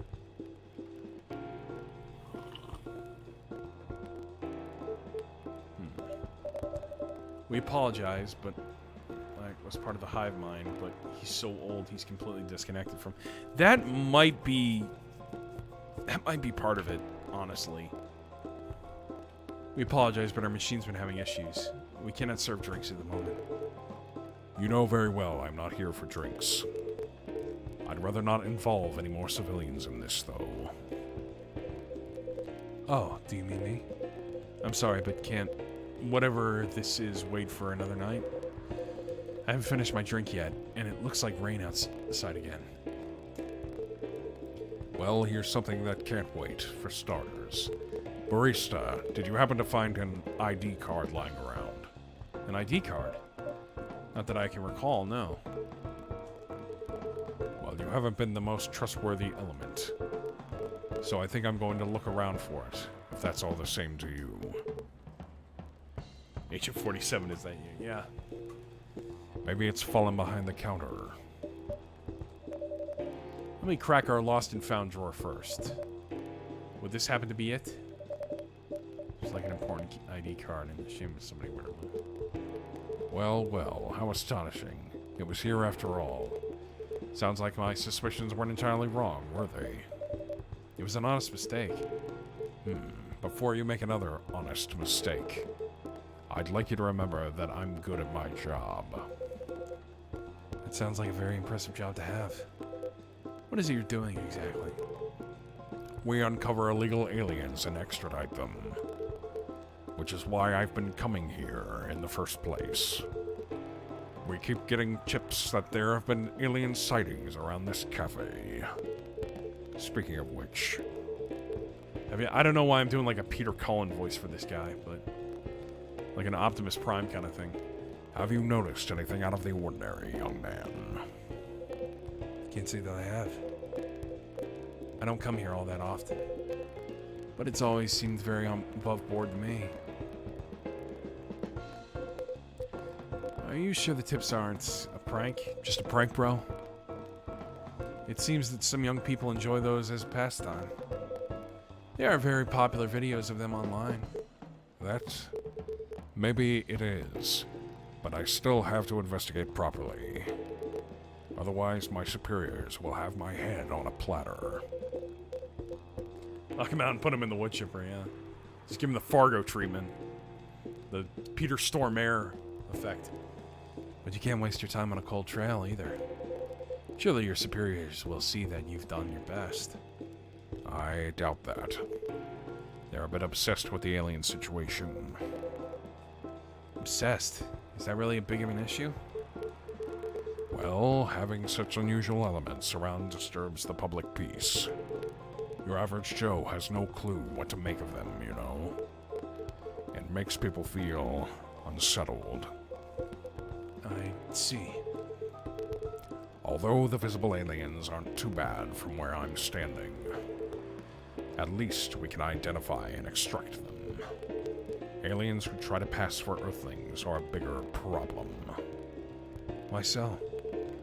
For one, it just muddles things, no matter how much they try to look at Earthlings. They were born aliens, and aliens they will remain. But now they're aliens who don't look like aliens. What does that mean, you know? And where does it stop? What if some Earthlings decided they wanted to look like aliens? That would be a huge mess. What? Anyway, the top brass insist that we go after them. And in the end, that makes my job a lot harder. All that time spent distracting them. Give me a good spacesuit wearing alien any day, you know? Oh, but don't worry about a thing. We at Fire always find a way to keep the public safe. I see. So how do you go about detecting them exactly? That one's easy. Once I have my suspicions, I check their ID. And that makes it all clear, right? Right. I do wonder, though, what is it? And I'm sorry if I'm being too curious. I have a habit of putting my foot in my mouth. No, you're good. No harm in asking. In that case, but being an Earthling is boring. I should know, yeah. Tell me about it. What is it that makes aliens so very different? There are all sorts of people living here. All different personalities, different looks. And for me, when I walk through the streets of Seattle, and I see that no two people are alike, I admit it makes me very happy. So if someone comes from further away, but they feel an Earthling at heart, would they really be more different from the people who live in the city? Than the people in the city are different from each other? It could be a little more subtle game, but okay. Or would it just be another version of an Earthling? Perhaps no less beautiful? You know what? At the end of the day, I don't know, nor do I care all that much. Just trying to get the job done here. But you sure have opinions, don't you? You wouldn't happen to be friends with aliens yourself, would you? Have you ever been a member of the Communist Party? Now, surely that is... You do know what harboring illegal aliens is a crime. What was that?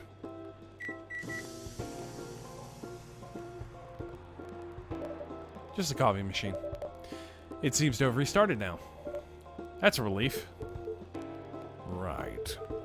This is getting more suspicious by the minute. Stand aside. I'm going to conduct a search. Meow. What the heck is this? Oh no, that's Rachel. That's right. The heck is this? If I'm not mistaken, this is a local cat. It's come over here. It's come over once before. Looks like it might be hiding from another stray. It's very cute. It's also irrelevant to the current... What the heck? Drat. I have an emergency elsewhere. Stab him in the back and then shoot his knees with a fire extinguisher. Hit him and then... Damn. That's a hell of a plan there, Gears. But if either of you think you're off the hook, you're sorely mistaken. You'll be hearing from me soon.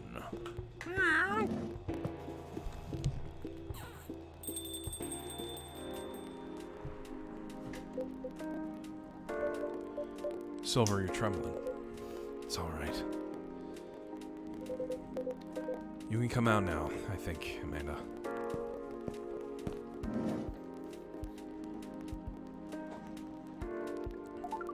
Well, we found this experience 100% distasteful. Actually, it was 40.235% distasteful, 20.834 scary, and 38.931 exciting. Can't sleep. No, I guess that isn't Rachel. I always forget what Rachel's cat form looks like.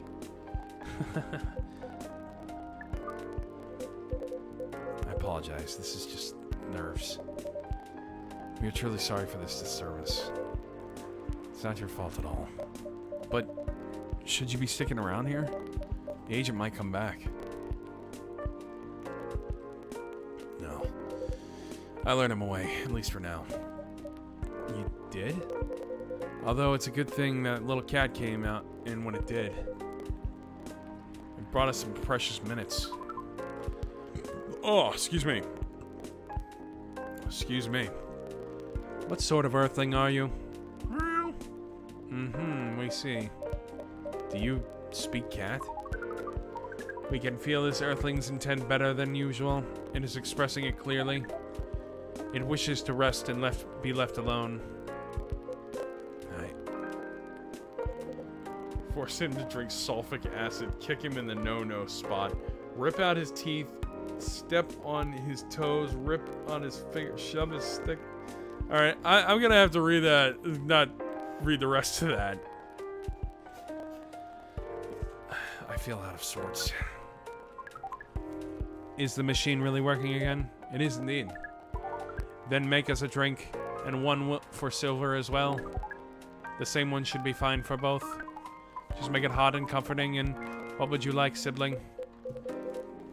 I think I need some sweetness right now. I really appreciate a hot, very sweet, very comforting drink.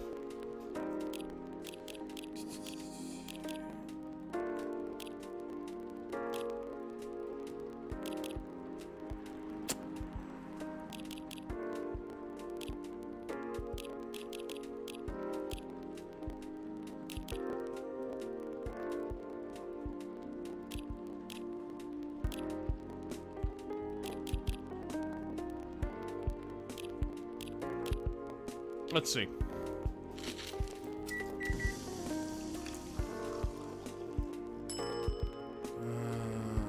It's not really a name on it. Ah, to hell with it. Let's see. I don't want to take too long to decide. Here you go, sweet drinks for the two of you.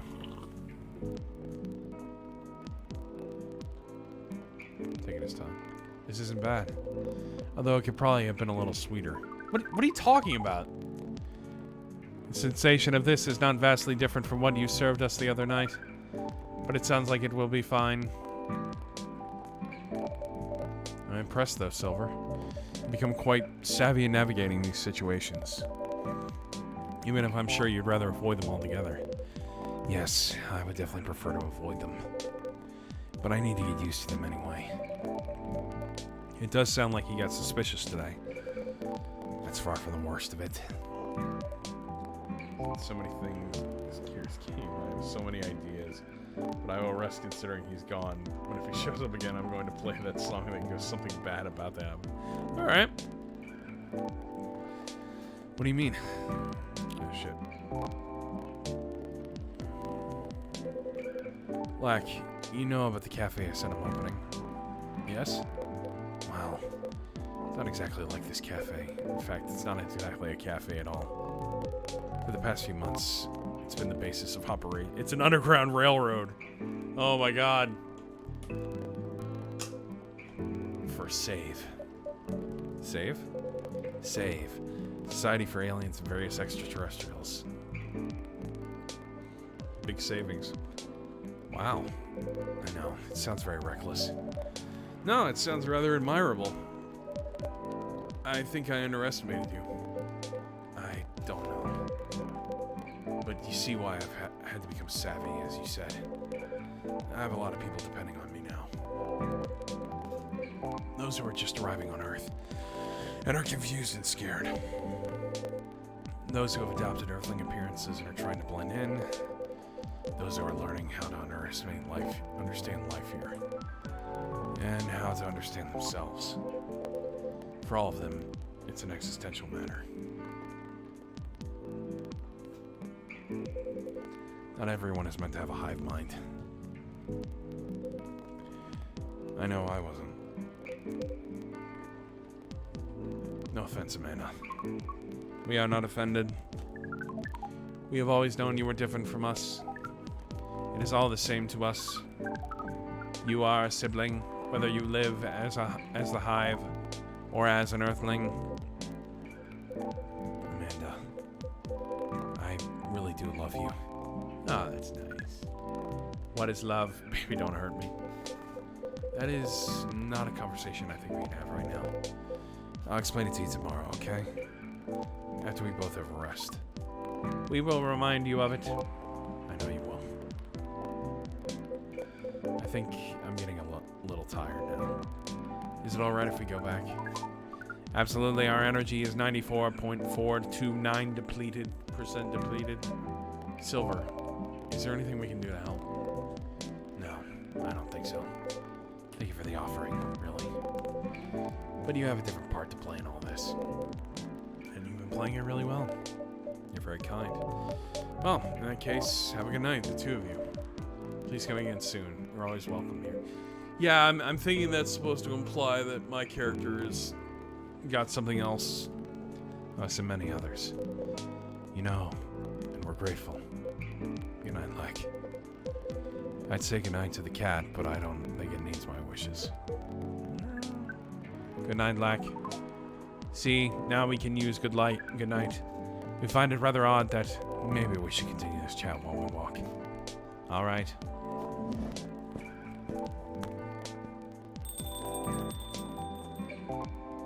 What a night. This has been a great deal more animated than we bargained for. I suppose we have a new four-legged friend now. I wonder what you're doing here, little one. Don't you have a home? Sorry, I didn't mean to wake you. Meow. Oh, I guess it's time for me to for you to let me close shop. It's Silver. It's an honor to be related to someone like you. Oh.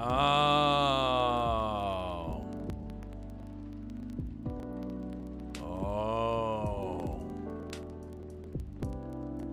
He is part of the hive. Or I am. Blue marshmallow. Comes from an herbal tea that soothes the spirits of upset children and stumped grown-ups alike. Yeah, that's fun.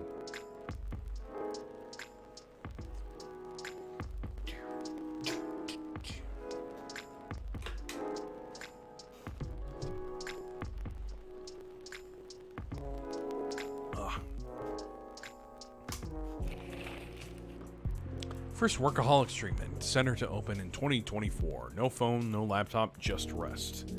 Yeah, you did say it, Gears. You did say it. Beachgoers report silver algae blooming on Alki Beach. Curbing recent security breaches. Government to block data leakers website. Give me my credit. Something's missing from the drawer. Did I misplace it? Oh yeah, the ID, right? Oh no, the fidget spinner. Somehow I feel it's going to be a long, long night. Oh boy. Or not. Hey, Gala. Good evening. Hey, Lek. How are you? Not too shabby, I hope.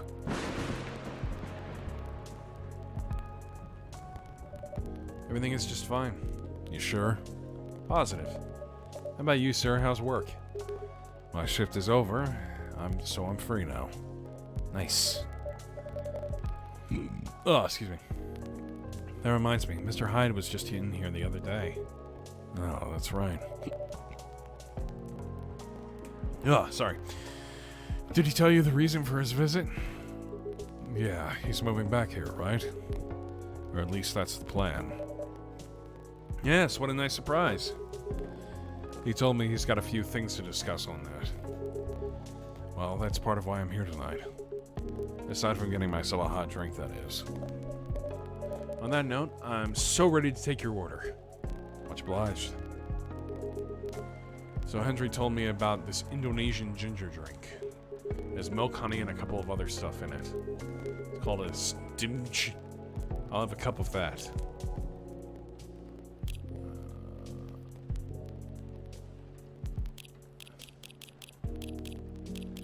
Honey. STMG. All right.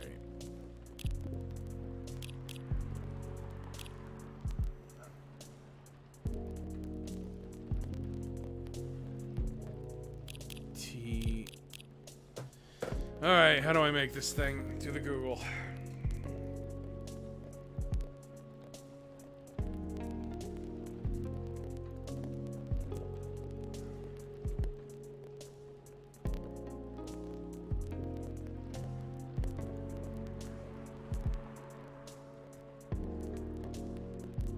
I don't have Teller? What the hell are they talking about?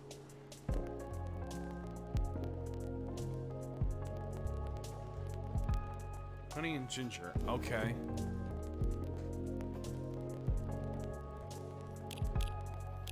Let's see. No, no, dang it. I didn't mean to do that.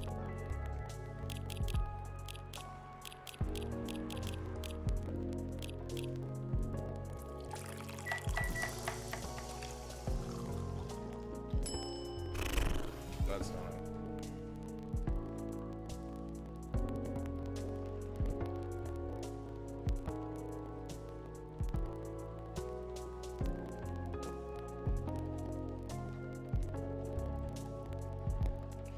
Just give me a minute. Just give me a minute to figure this out.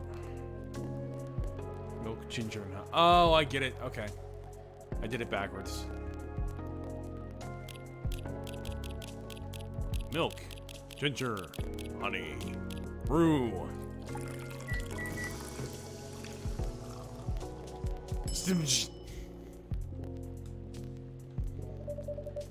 One nutritious drink from the archipelago. Archipelago, right. Coming up. Thanks a lot. So what's in it again? It's a blend of egg, milk, ginger, and honey. The drink's name itself is the ingredients. Susu, tilur, madu, yahe, milk, egg, honey, and ginger. No wonder it somewhat reminds me of eggnog. Albeit spicier, not as rich. But I can see why Hendry likes it. It's a great stamina drink. He probably needs it to keep up with Rachel's work. You're probably right. As long as he remembers to take breaks. Maybe I should invite him for a drink here sometime. What do you think? That'd be lovely. We consider it done. Frau Blucher! You know what? I don't think Hyde will show up tonight. Huh? Why is that? When I called him earlier to confirm, he sounded a little annoyed. And it's not exactly great outside either. I thought he liked this kind of weather. Yes, his car. Him, yes. His car, not so much. That thing wouldn't survive this kind of storm. Now that you mention it, you may be right. I used to drive him in that car back in the day. Did he ever tell you how old it was? Yep, he gave me the whole backstory of it. Oh. I guess I'm just surprised he still uses it at all. That car clearly holds a special meaning to him. He was also quite sentimental about it. Which makes me wonder if that has anything to do with him moving back here. What do you mean? He lived here before, right? Yeah. And he kept bringing up the past, too. Are you saying his move was motivated by nostalgia? I was going to say homesickness. But I realize that makes no sense. I get what you're trying to say, though. It's a strange longing for times gone by. Considering how fast things are changing these days. Maybe even too fast. Which is ironic, really. What is? Live long enough, you'll realize the only constant in your life is change itself. Things like shifting necessities, curveballs the world throws at you, decay. Just stuff we have to deal with indefinitely. Considering our lifespans, you'd think we'd get used to it at some point. But we never do. Never completely, anyway. I suppose the idea of getting used to the change itself is a paradox in and of itself. That sounds about right. Perhaps nostalgia is like an anchor for dinosaurs like us. Keeps us from losing ourselves to the world's relentless speed. Lightning. You get used to these after a while, huh? Pretty much. Who's up? Hey, Rioa. Oh, hey there. We meet again. Yes, hello. Excuse me for a moment. Got it. Welcome, Miss Riona. Good evening. I'm meeting up with someone. Oh, okay then. How's your car, by the way? My car? Oh, you mean the tire. There's really no need for concern as it was an easy fix. But thank you for asking. My pleasure. May I order a cup of Russian tea? Oh, how do I check.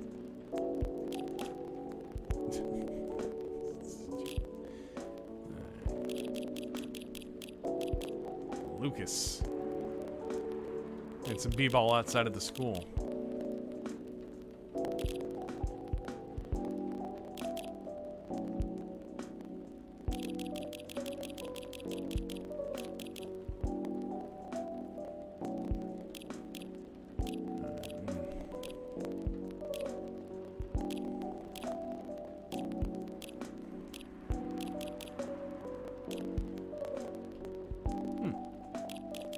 Neat. All right, Russian tea. Let's look for some Russian tea.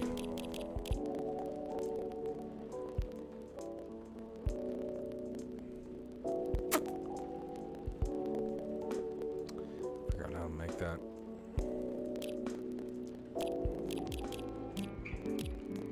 Crap. I know I've made it before.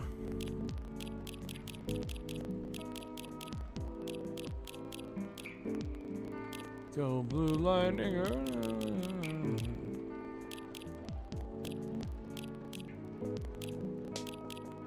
I know I made it. I could have sworn I made it. Alright, let me just go to the Google. Russian tea.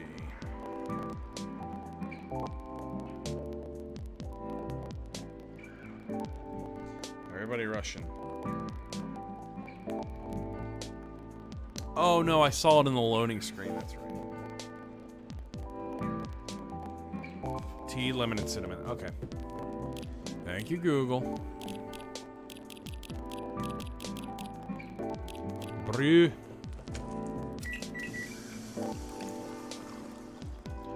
Russian tea. Here you go, you commie. Russian tea for the lady Russian to deliver. That's a good one. This is perfect, by the way. Thank you. You're welcome. So who are you meeting with, if I may ask? You should know, shouldn't you? After all, you were tasked with giving me his info. Oh, that's right. You two did end up connecting after all. We did, yes. But truth be told, I wasn't really sure about contacting him at all. Why is that? Because as far as I'm concerned, there was no real reason for me to do so. Nevertheless, I sent him an email the following night, right after the completion of my final delivery at 3 a.m. That's pretty late. A little, but surely no worse than forgetting it altogether. But he replied straight away, to my surprise. No idea he was such a night owl. Or perhaps he was just an extremely early bird, right? I wonder if he ever sleeps. That should be a question for you too, miss. Oops. Anyhow, he answered me with an apology. He regretted his rudeness from when we first met. Which was another surprise, since I didn't think it was such a concern. Well, he did return here the next evening looking for you. Did he? Yep, he said so himself. I see, how peculiar. In any case, we exchanged phone numbers. We've been texting ever since. And he said he wants to meet up and speak in person. Which is why I'm here now. But I'm still not quite sure if it's necessary. I mean, maybe he just wants to chat and hang out. Perhaps. I suppose we'll see.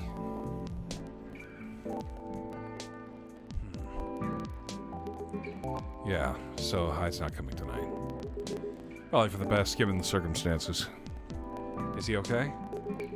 Yeah, he just wants to take it easy tonight. Understandable.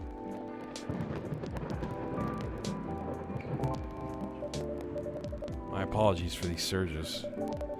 I was hoping it would become more stable as the days go by, but no need to apologize for something out of your control.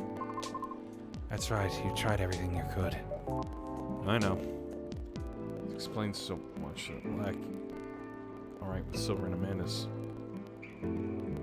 Starlight, we said aliens and was totally cool with it. I'm happy I guessed right. Yeah. Thank you for understanding. How are you doing, miss? Hey there. Did Did you manage to resolve your issues with children?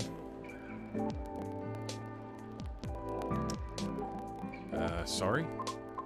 Oh, I mean, the hospital admission problem from the other day. Oh, that. For a minute there, I thought I had a beef with kids I was unaware of. Okay, that's pretty funny. I like that. Sorry for the misunderstanding. No worries, that was funny. It's only been a few days, so not as much has changed. How about you? Feeling better? Yes, well, I apologize for the way I acted a few days ago. We all have our bad days, so don't worry about it. Thank you. While we're on the topic, I told Officer Georgie what happened to your car.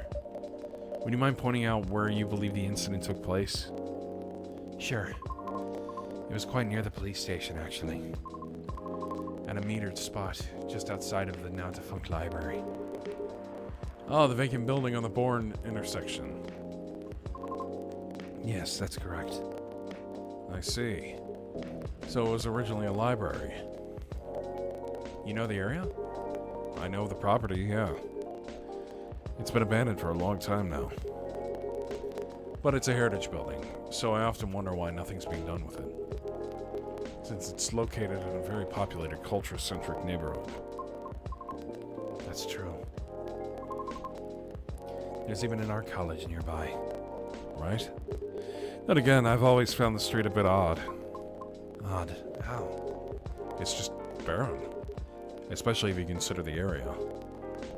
And the weird thing is, I feel like it wasn't always that way. Feel? What you mean, remember?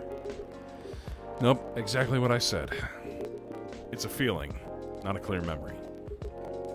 Strange, isn't it? That is odd.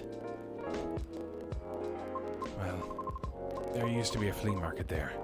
A long, long time ago. In a galaxy far away.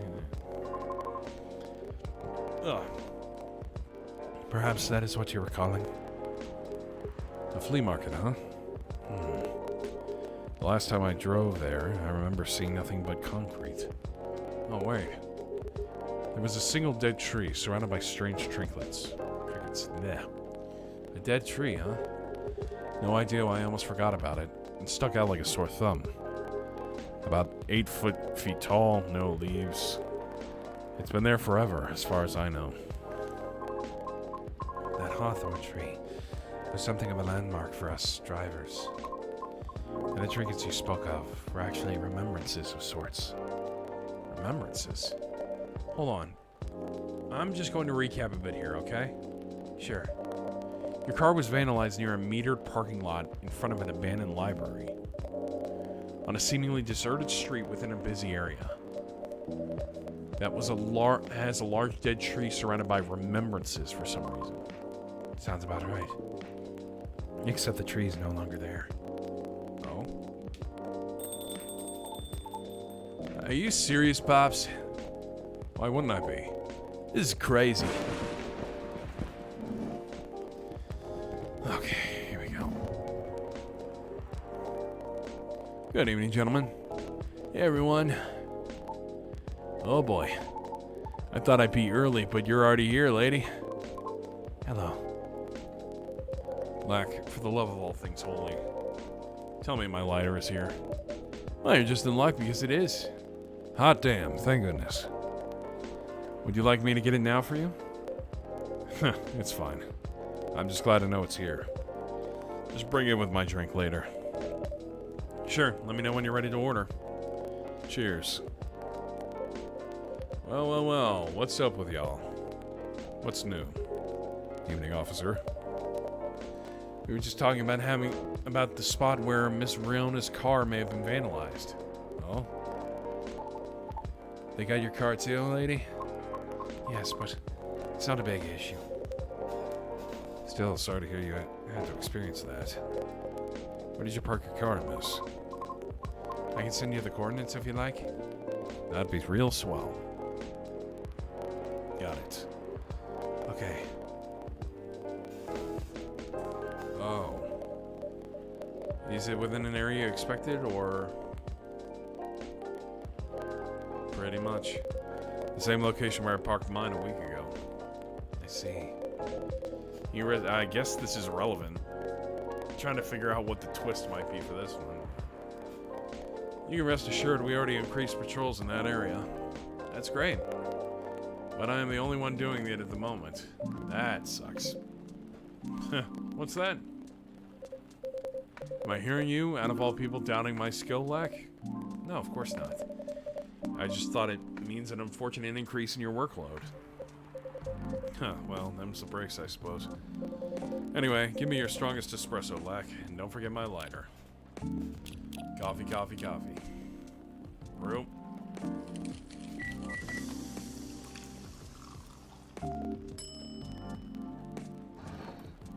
Lighter.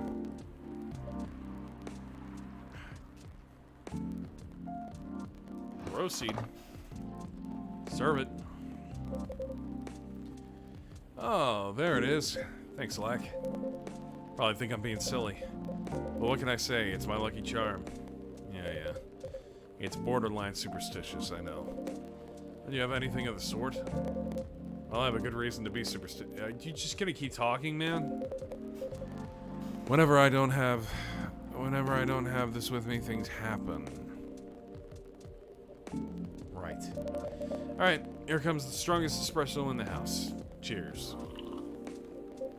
Ah, perfect, as always. Are you ready to order? Might as well.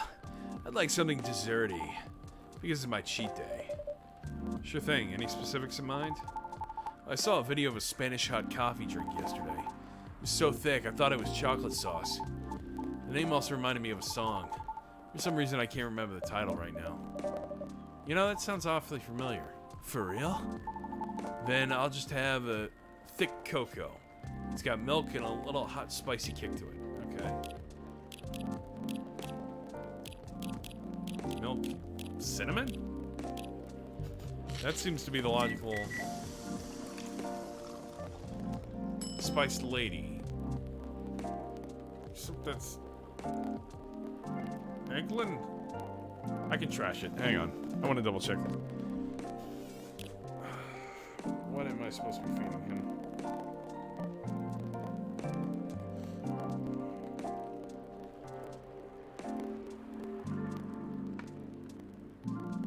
Talk to Lucas.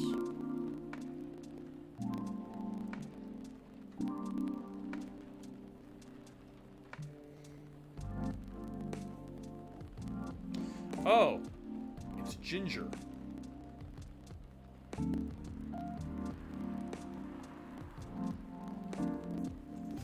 That's weird. How is it? Okay. I guess I just don't drink ginger that much. So I don't really know how it's supposed to work.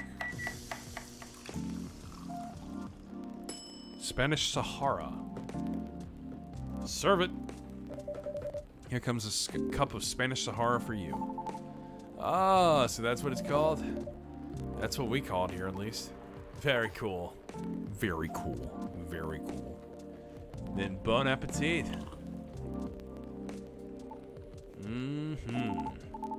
I think this is it. Very tasty. Thanks, Lack. You're so welcome. So, Pops, just earlier you were talking about your creepy patrolling experience, right? Was it in the same location where the lady's car was? Creepy patrolling experience? Well, I don't know if I could even talk about it. If I should even talk about it. But maybe it's just a tad too spooky. Even for me. What happened? Tell him, Pops. It's not that big of a deal, honestly. Then all the more reason to talk about it, right? Maybe someone here will know something. Got a point there. You were talking about the area anyway, right? Yep. Well, I've been patrolling there the past few nights. The street itself is fairly straightforward. It's about half a mile round trip from the intersection and back. There's nothing much up there either. A concrete sidewalk with metered parking spots. A fence here and there. And an unfinished construction site with a couple CCTVs dotted about. Not 3. No tree? What tree? There used to be a dead tree in front of the old library. Huh. Oh, that old dead tree. It was uprooted by the city back in January. Oh, I think they unleashed a curse or something. The commercial community decided it wasn't really a good look. When the city decided the massive cleanup project last year, well, they simply voted to get rid of it. I see. Why? What's up? We were actually talking about it earlier, and, being a decades-old landmark aside, could there be something more to the tree than just, well, being old? You think so? That's what I think after listening to Miss Riona.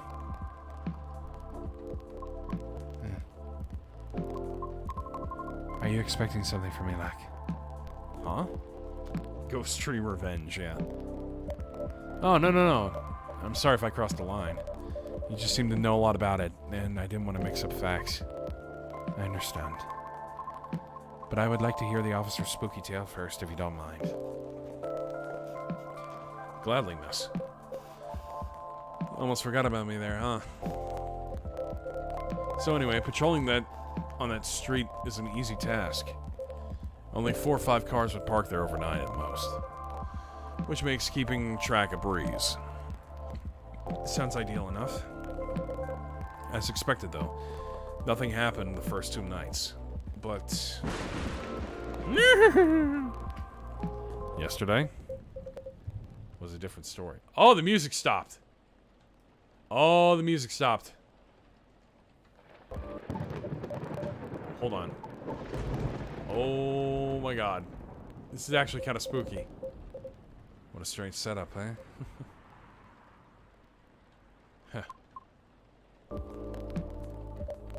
Oh, phew, there you go. That was actually kind of scary. I thought the game was getting really twisted for a second. Thank goodness. Sorry about that. Please continue. Alrighty. Well, it was nearing the end of my shift, and I found nothing was amiss. There was only 4 cars parked that night.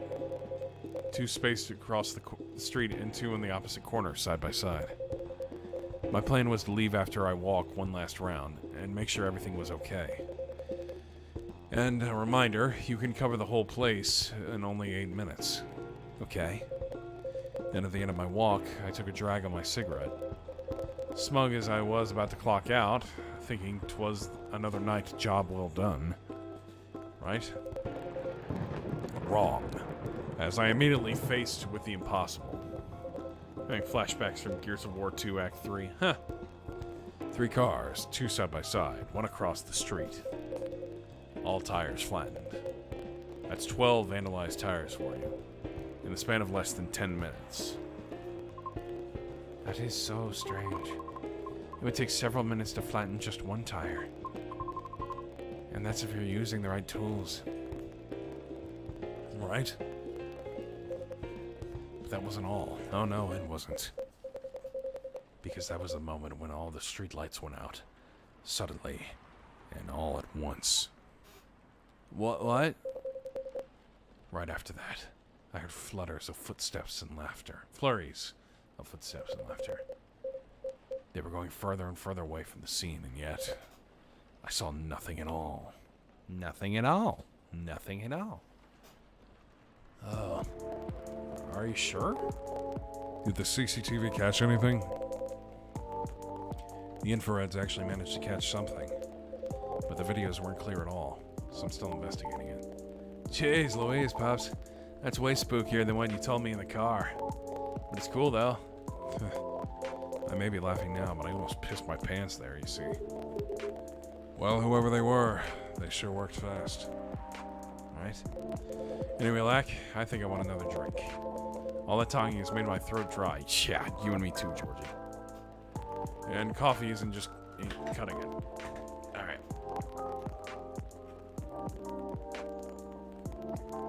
Ugh. Roger that. What would you like? What do you suggest? How about some tea with ginger and honey? Sounds good. Can you use the red flower stuff you have as a base? You mean hibiscus? Definitely.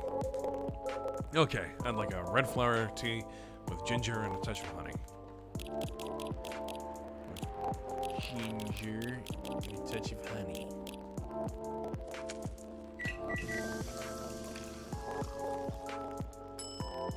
To jive, Rosella.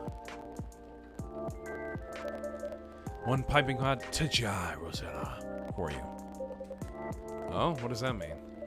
It means ginger. Ja means ginger, te means tea, and Rosella means roselle, another name for hibiscus. I see. A legit herbal drink. Spicy, but perfect for the weather. Good call, Lack.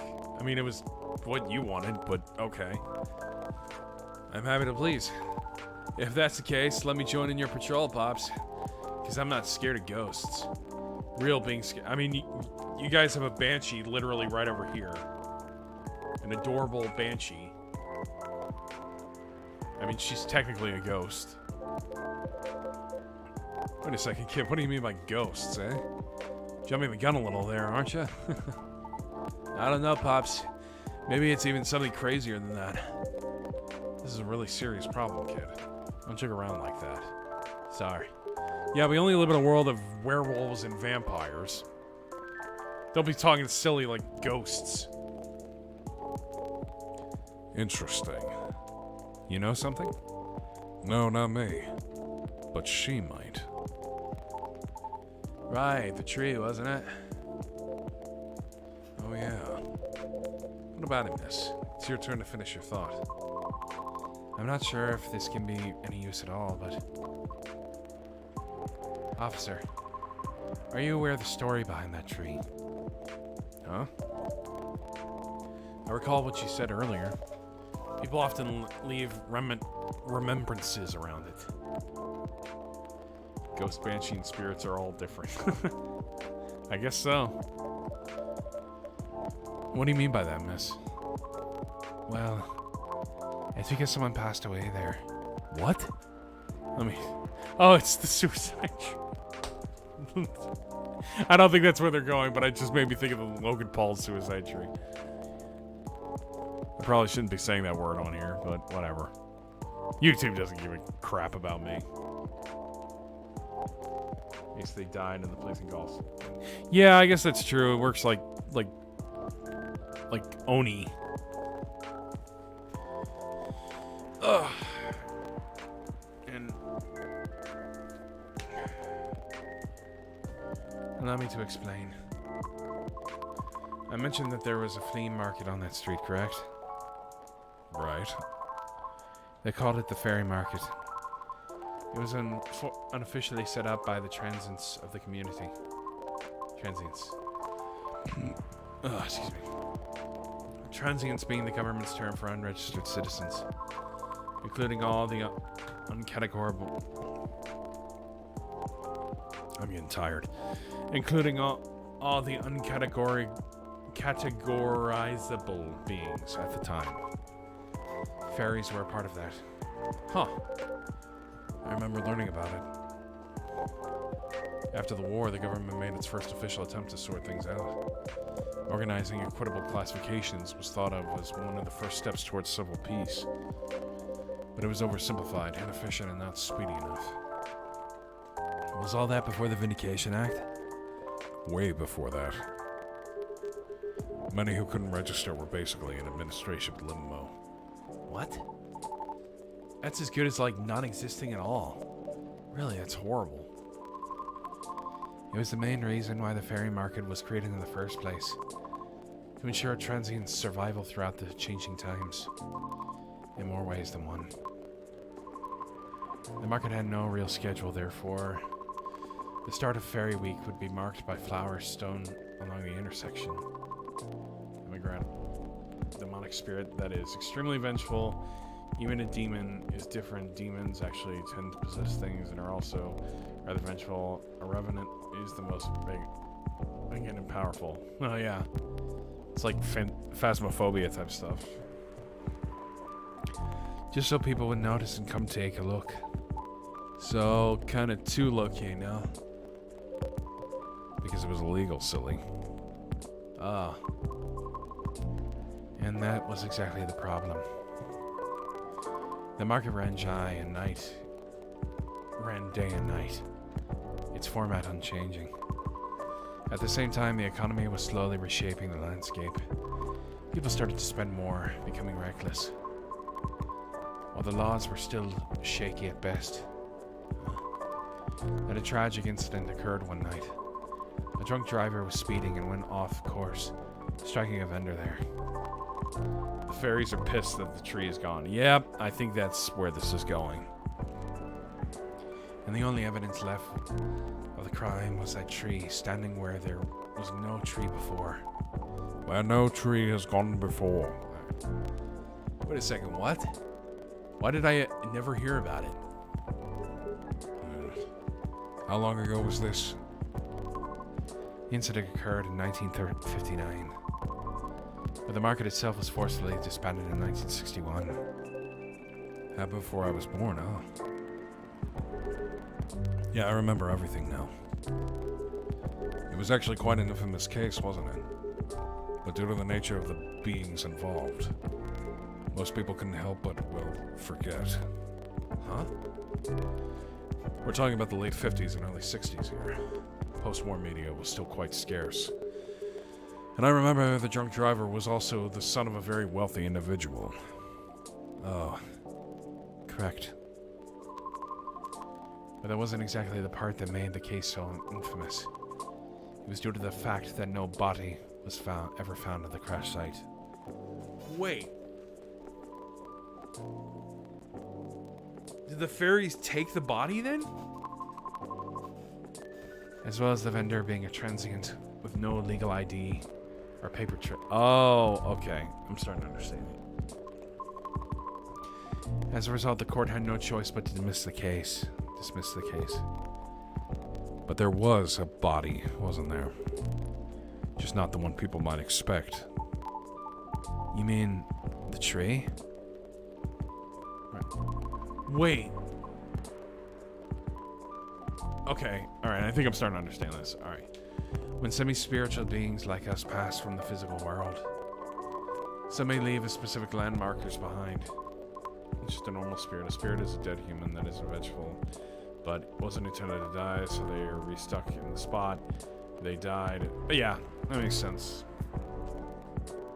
Not all can do that, though. Us banshees don't do that. You don't? No, we simply disappear. So if I'm getting this right, the tree couldn't be used as evidence because it wasn't classified as remains yet. The reason they're not vegetables is because you can't be vegan against a tree. Okay, alright. The witnesses were in the same boat, no paper trail. So the driver's lawyer took advantage of those loopholes. And that's messed up. Beyond messed up, Pops. Wow. I'm boiling. I'll take a further look into this more, miss. You can't be vengeant. Okay, you meant... Okay. I get it. But I have a question for you. Yes? You think the vandalism has anything to do with the tree removal? I don't know. I suppose it might depend on what the acts of vandalism began. On when the acts of vandalism began. Yeah, that makes sense. Well, I better get going then. It's almost time for my shift. Okay, officer. Break a leg, Pops. I'd rather not. Stay safe. Will do. I'll keep you all posted.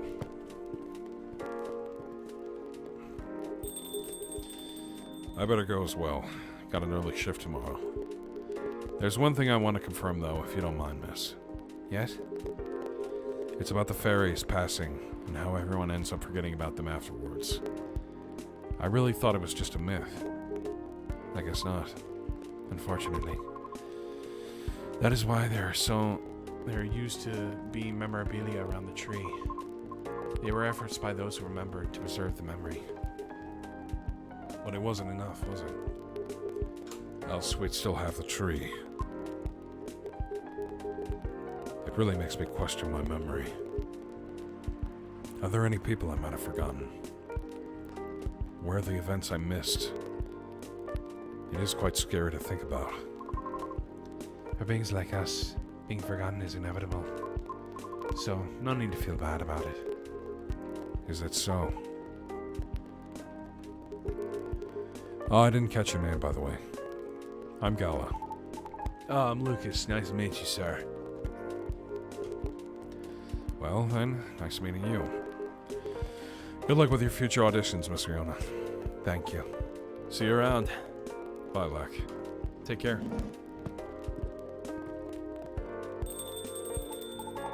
You okay? It's getting real late. I still want to talk, but if you're tired, let me know. Have you eaten? Do you want something to eat? I don't sell food here. You don't?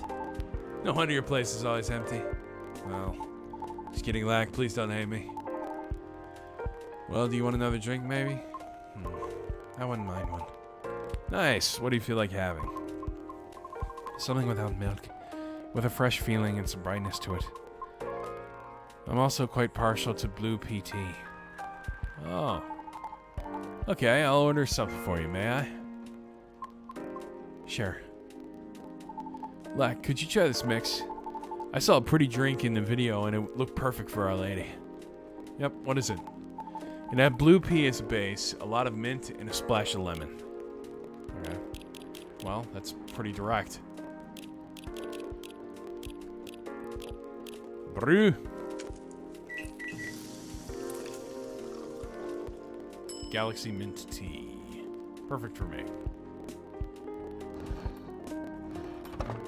It would be a different story if they were hit into the tree by someone else.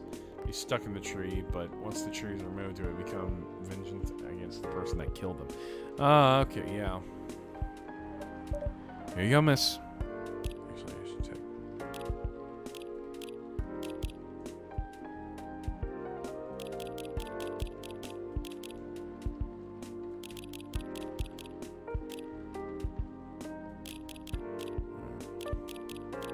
All their stories have already been liked.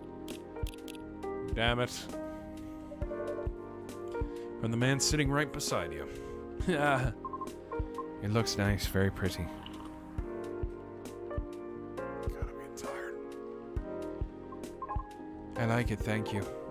I'm glad you do. And wow, Lack, it looks exactly like what I envisioned. You're a G. I'm happy you both enjoyed it. But man, that whole case earlier, though, it was a lot to take in. Also, about the forgetting thing, that really gave me chills. Why? Don't you feel scared? It's just disappearing in the end? Because I do.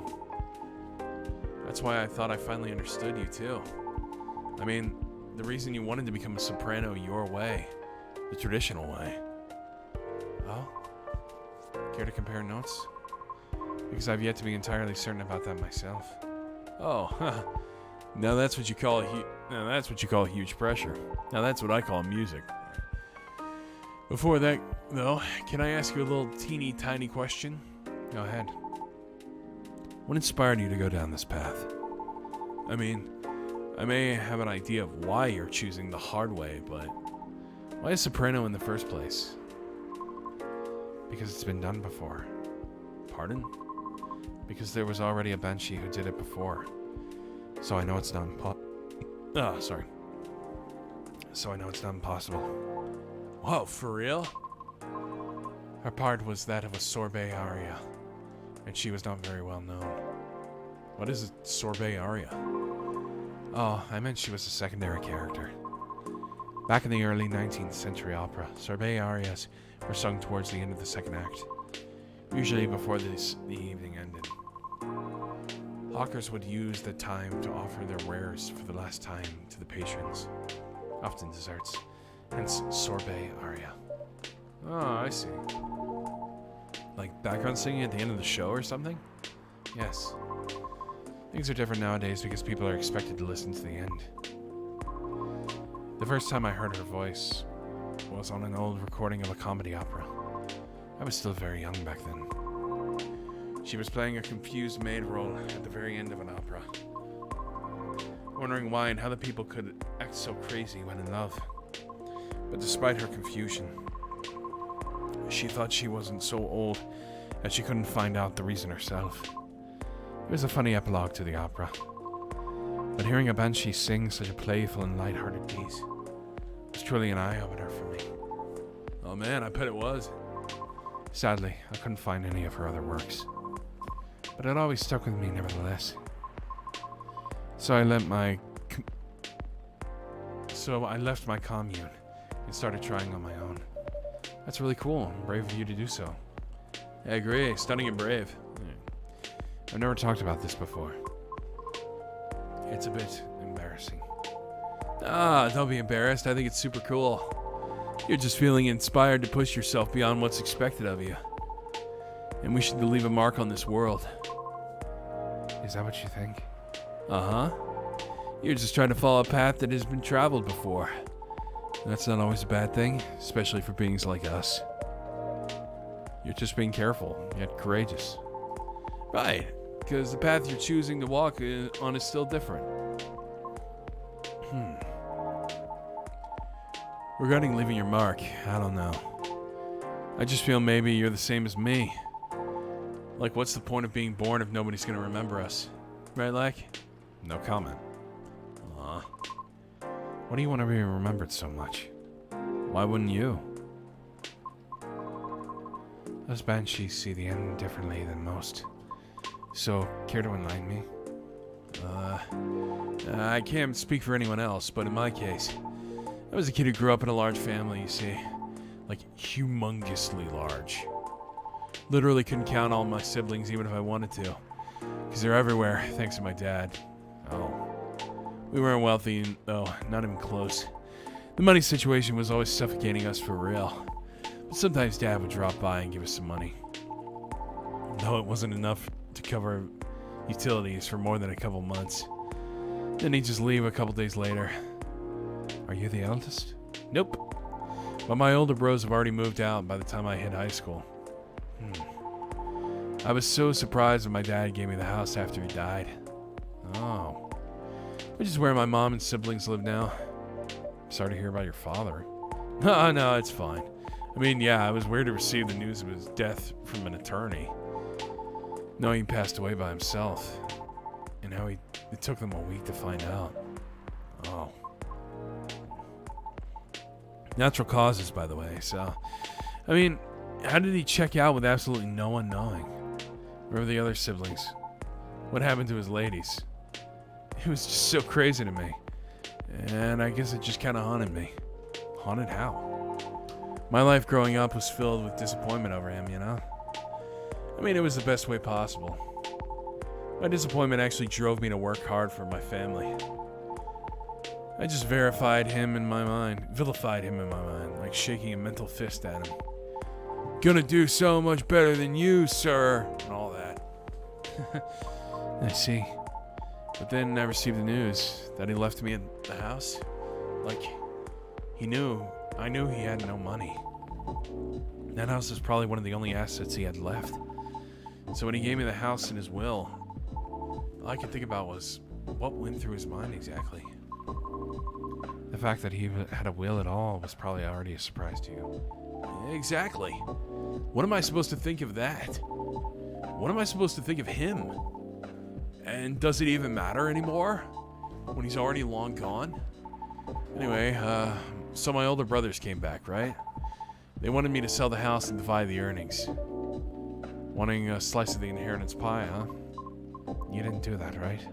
Heck no. That's why I left for LA. So if they really want to sell me the house, they have to chase after me. Good call. Thankfully, my younger siblings and I are pretty tight. We're a good team. That's a relief. But that was also why I needed money fast. I needed to send money to help with my family's bills. And of course, so I could stay alive as well. That's why I ended up having to join the production house. The production house? Yeah, it was like a bunch of content creators getting together to make videos every day. I was young and naive, you know? Because it was my first time venturing to another state completely alone, after all. So I didn't know better how predatory things could be. Man, this isn't even going to be an entertaining story. If you're uncomfortable, you don't have to talk about it. No, it's not that. Oh, God. Oh, I'm getting tired. It's just really didn't like that production house. But I needed the money. Someone there saw my vlogs and invited me in. And as one of the youngest there, I try to get along with everyone. But you see, we were all creators in the entertainment industry, right? Which means we all had huge egos. So naturally, there was somewhat of a hierarchy of sorts. Trying to be all around helpful turned me into the butt of the joke all the time. That didn't discourage me all that much, by the way. I mean, I also learned a lot there, not gonna lie. Still. But what ended up destroying my willpower was actually something real close, you know? Myself. What do you mean by that? Well, in a house where everyone wants to be the main character, each of us would need a solid, distinct persona, yeah? Eventually, I was assigned one, too. Which was supposed to be a good thing, but they wanted me to be the worst version of what I am, essentially. A heavy emphasis on what? They wanted them to play into the stereotypes.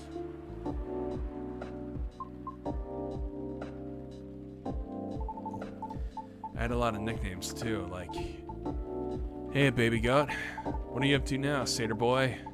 Here comes the party, goaty. Mr. Excess. You gonna go fishing again tonight, or what? Fishing? We had to go out and try to hit on people. And we weren't allowed to come home unless we failed spectacularly or scored. Oh.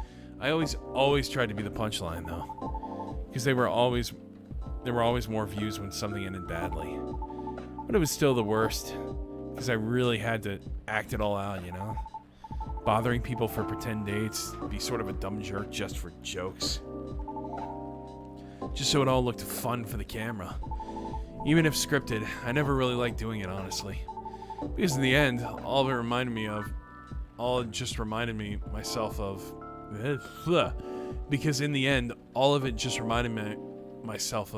my dad, you know? And I just kept thinking, does the apple never fall far from the tree after all? So yeah, the whole thing just really sucked.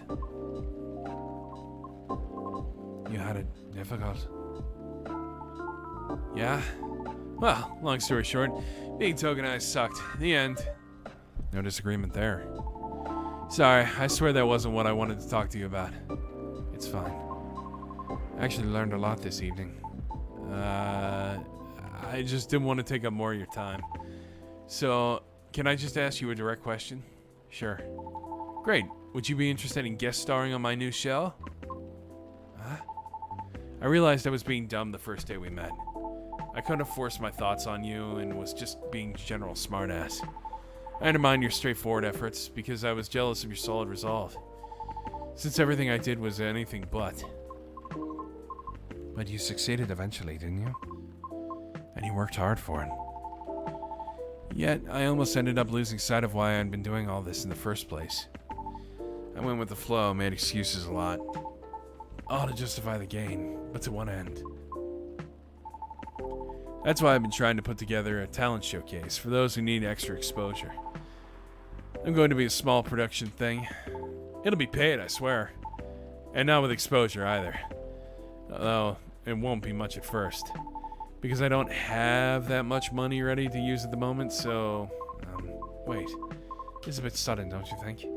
No pressure, though. How does the show work? Well, I'm not 100% sure of the shape of it yet. But ideally, it will have, like, an interview at first, and then I'll record your singing. I'll bring all the gear. You'll also be doing all the editing and stuff. It's gonna take a bit of time since I still have my main show to do. But I did start vlogging my vlogging journey on my own, too. So I can bet you the result will still be quality. Your show will tank if I'm the first guest. You realize that, right? If it does, then it doesn't deserve to exist. I don't care about haters, but you do. That's why I won't push you. Ellipsis, ellipsis, ellipsis. I'm flattered, but no thank you. Okay. Thanks for considering me, though. Thanks for giving it a thought. Looks like I have to go. Okay. It's nothing to do with what you said, okay? Just bad timing. Yeah, I get it. Cool. I hope we can meet up again like this. If you want to. Maybe. I'll take it. Thanks for your time, Zulak. Sorry if I bored you. No, truly, it was my pleasure. Cool. Okay. I really have to go. See you around. Safe trip. Alrighty, see you too, Lag. Come again soon.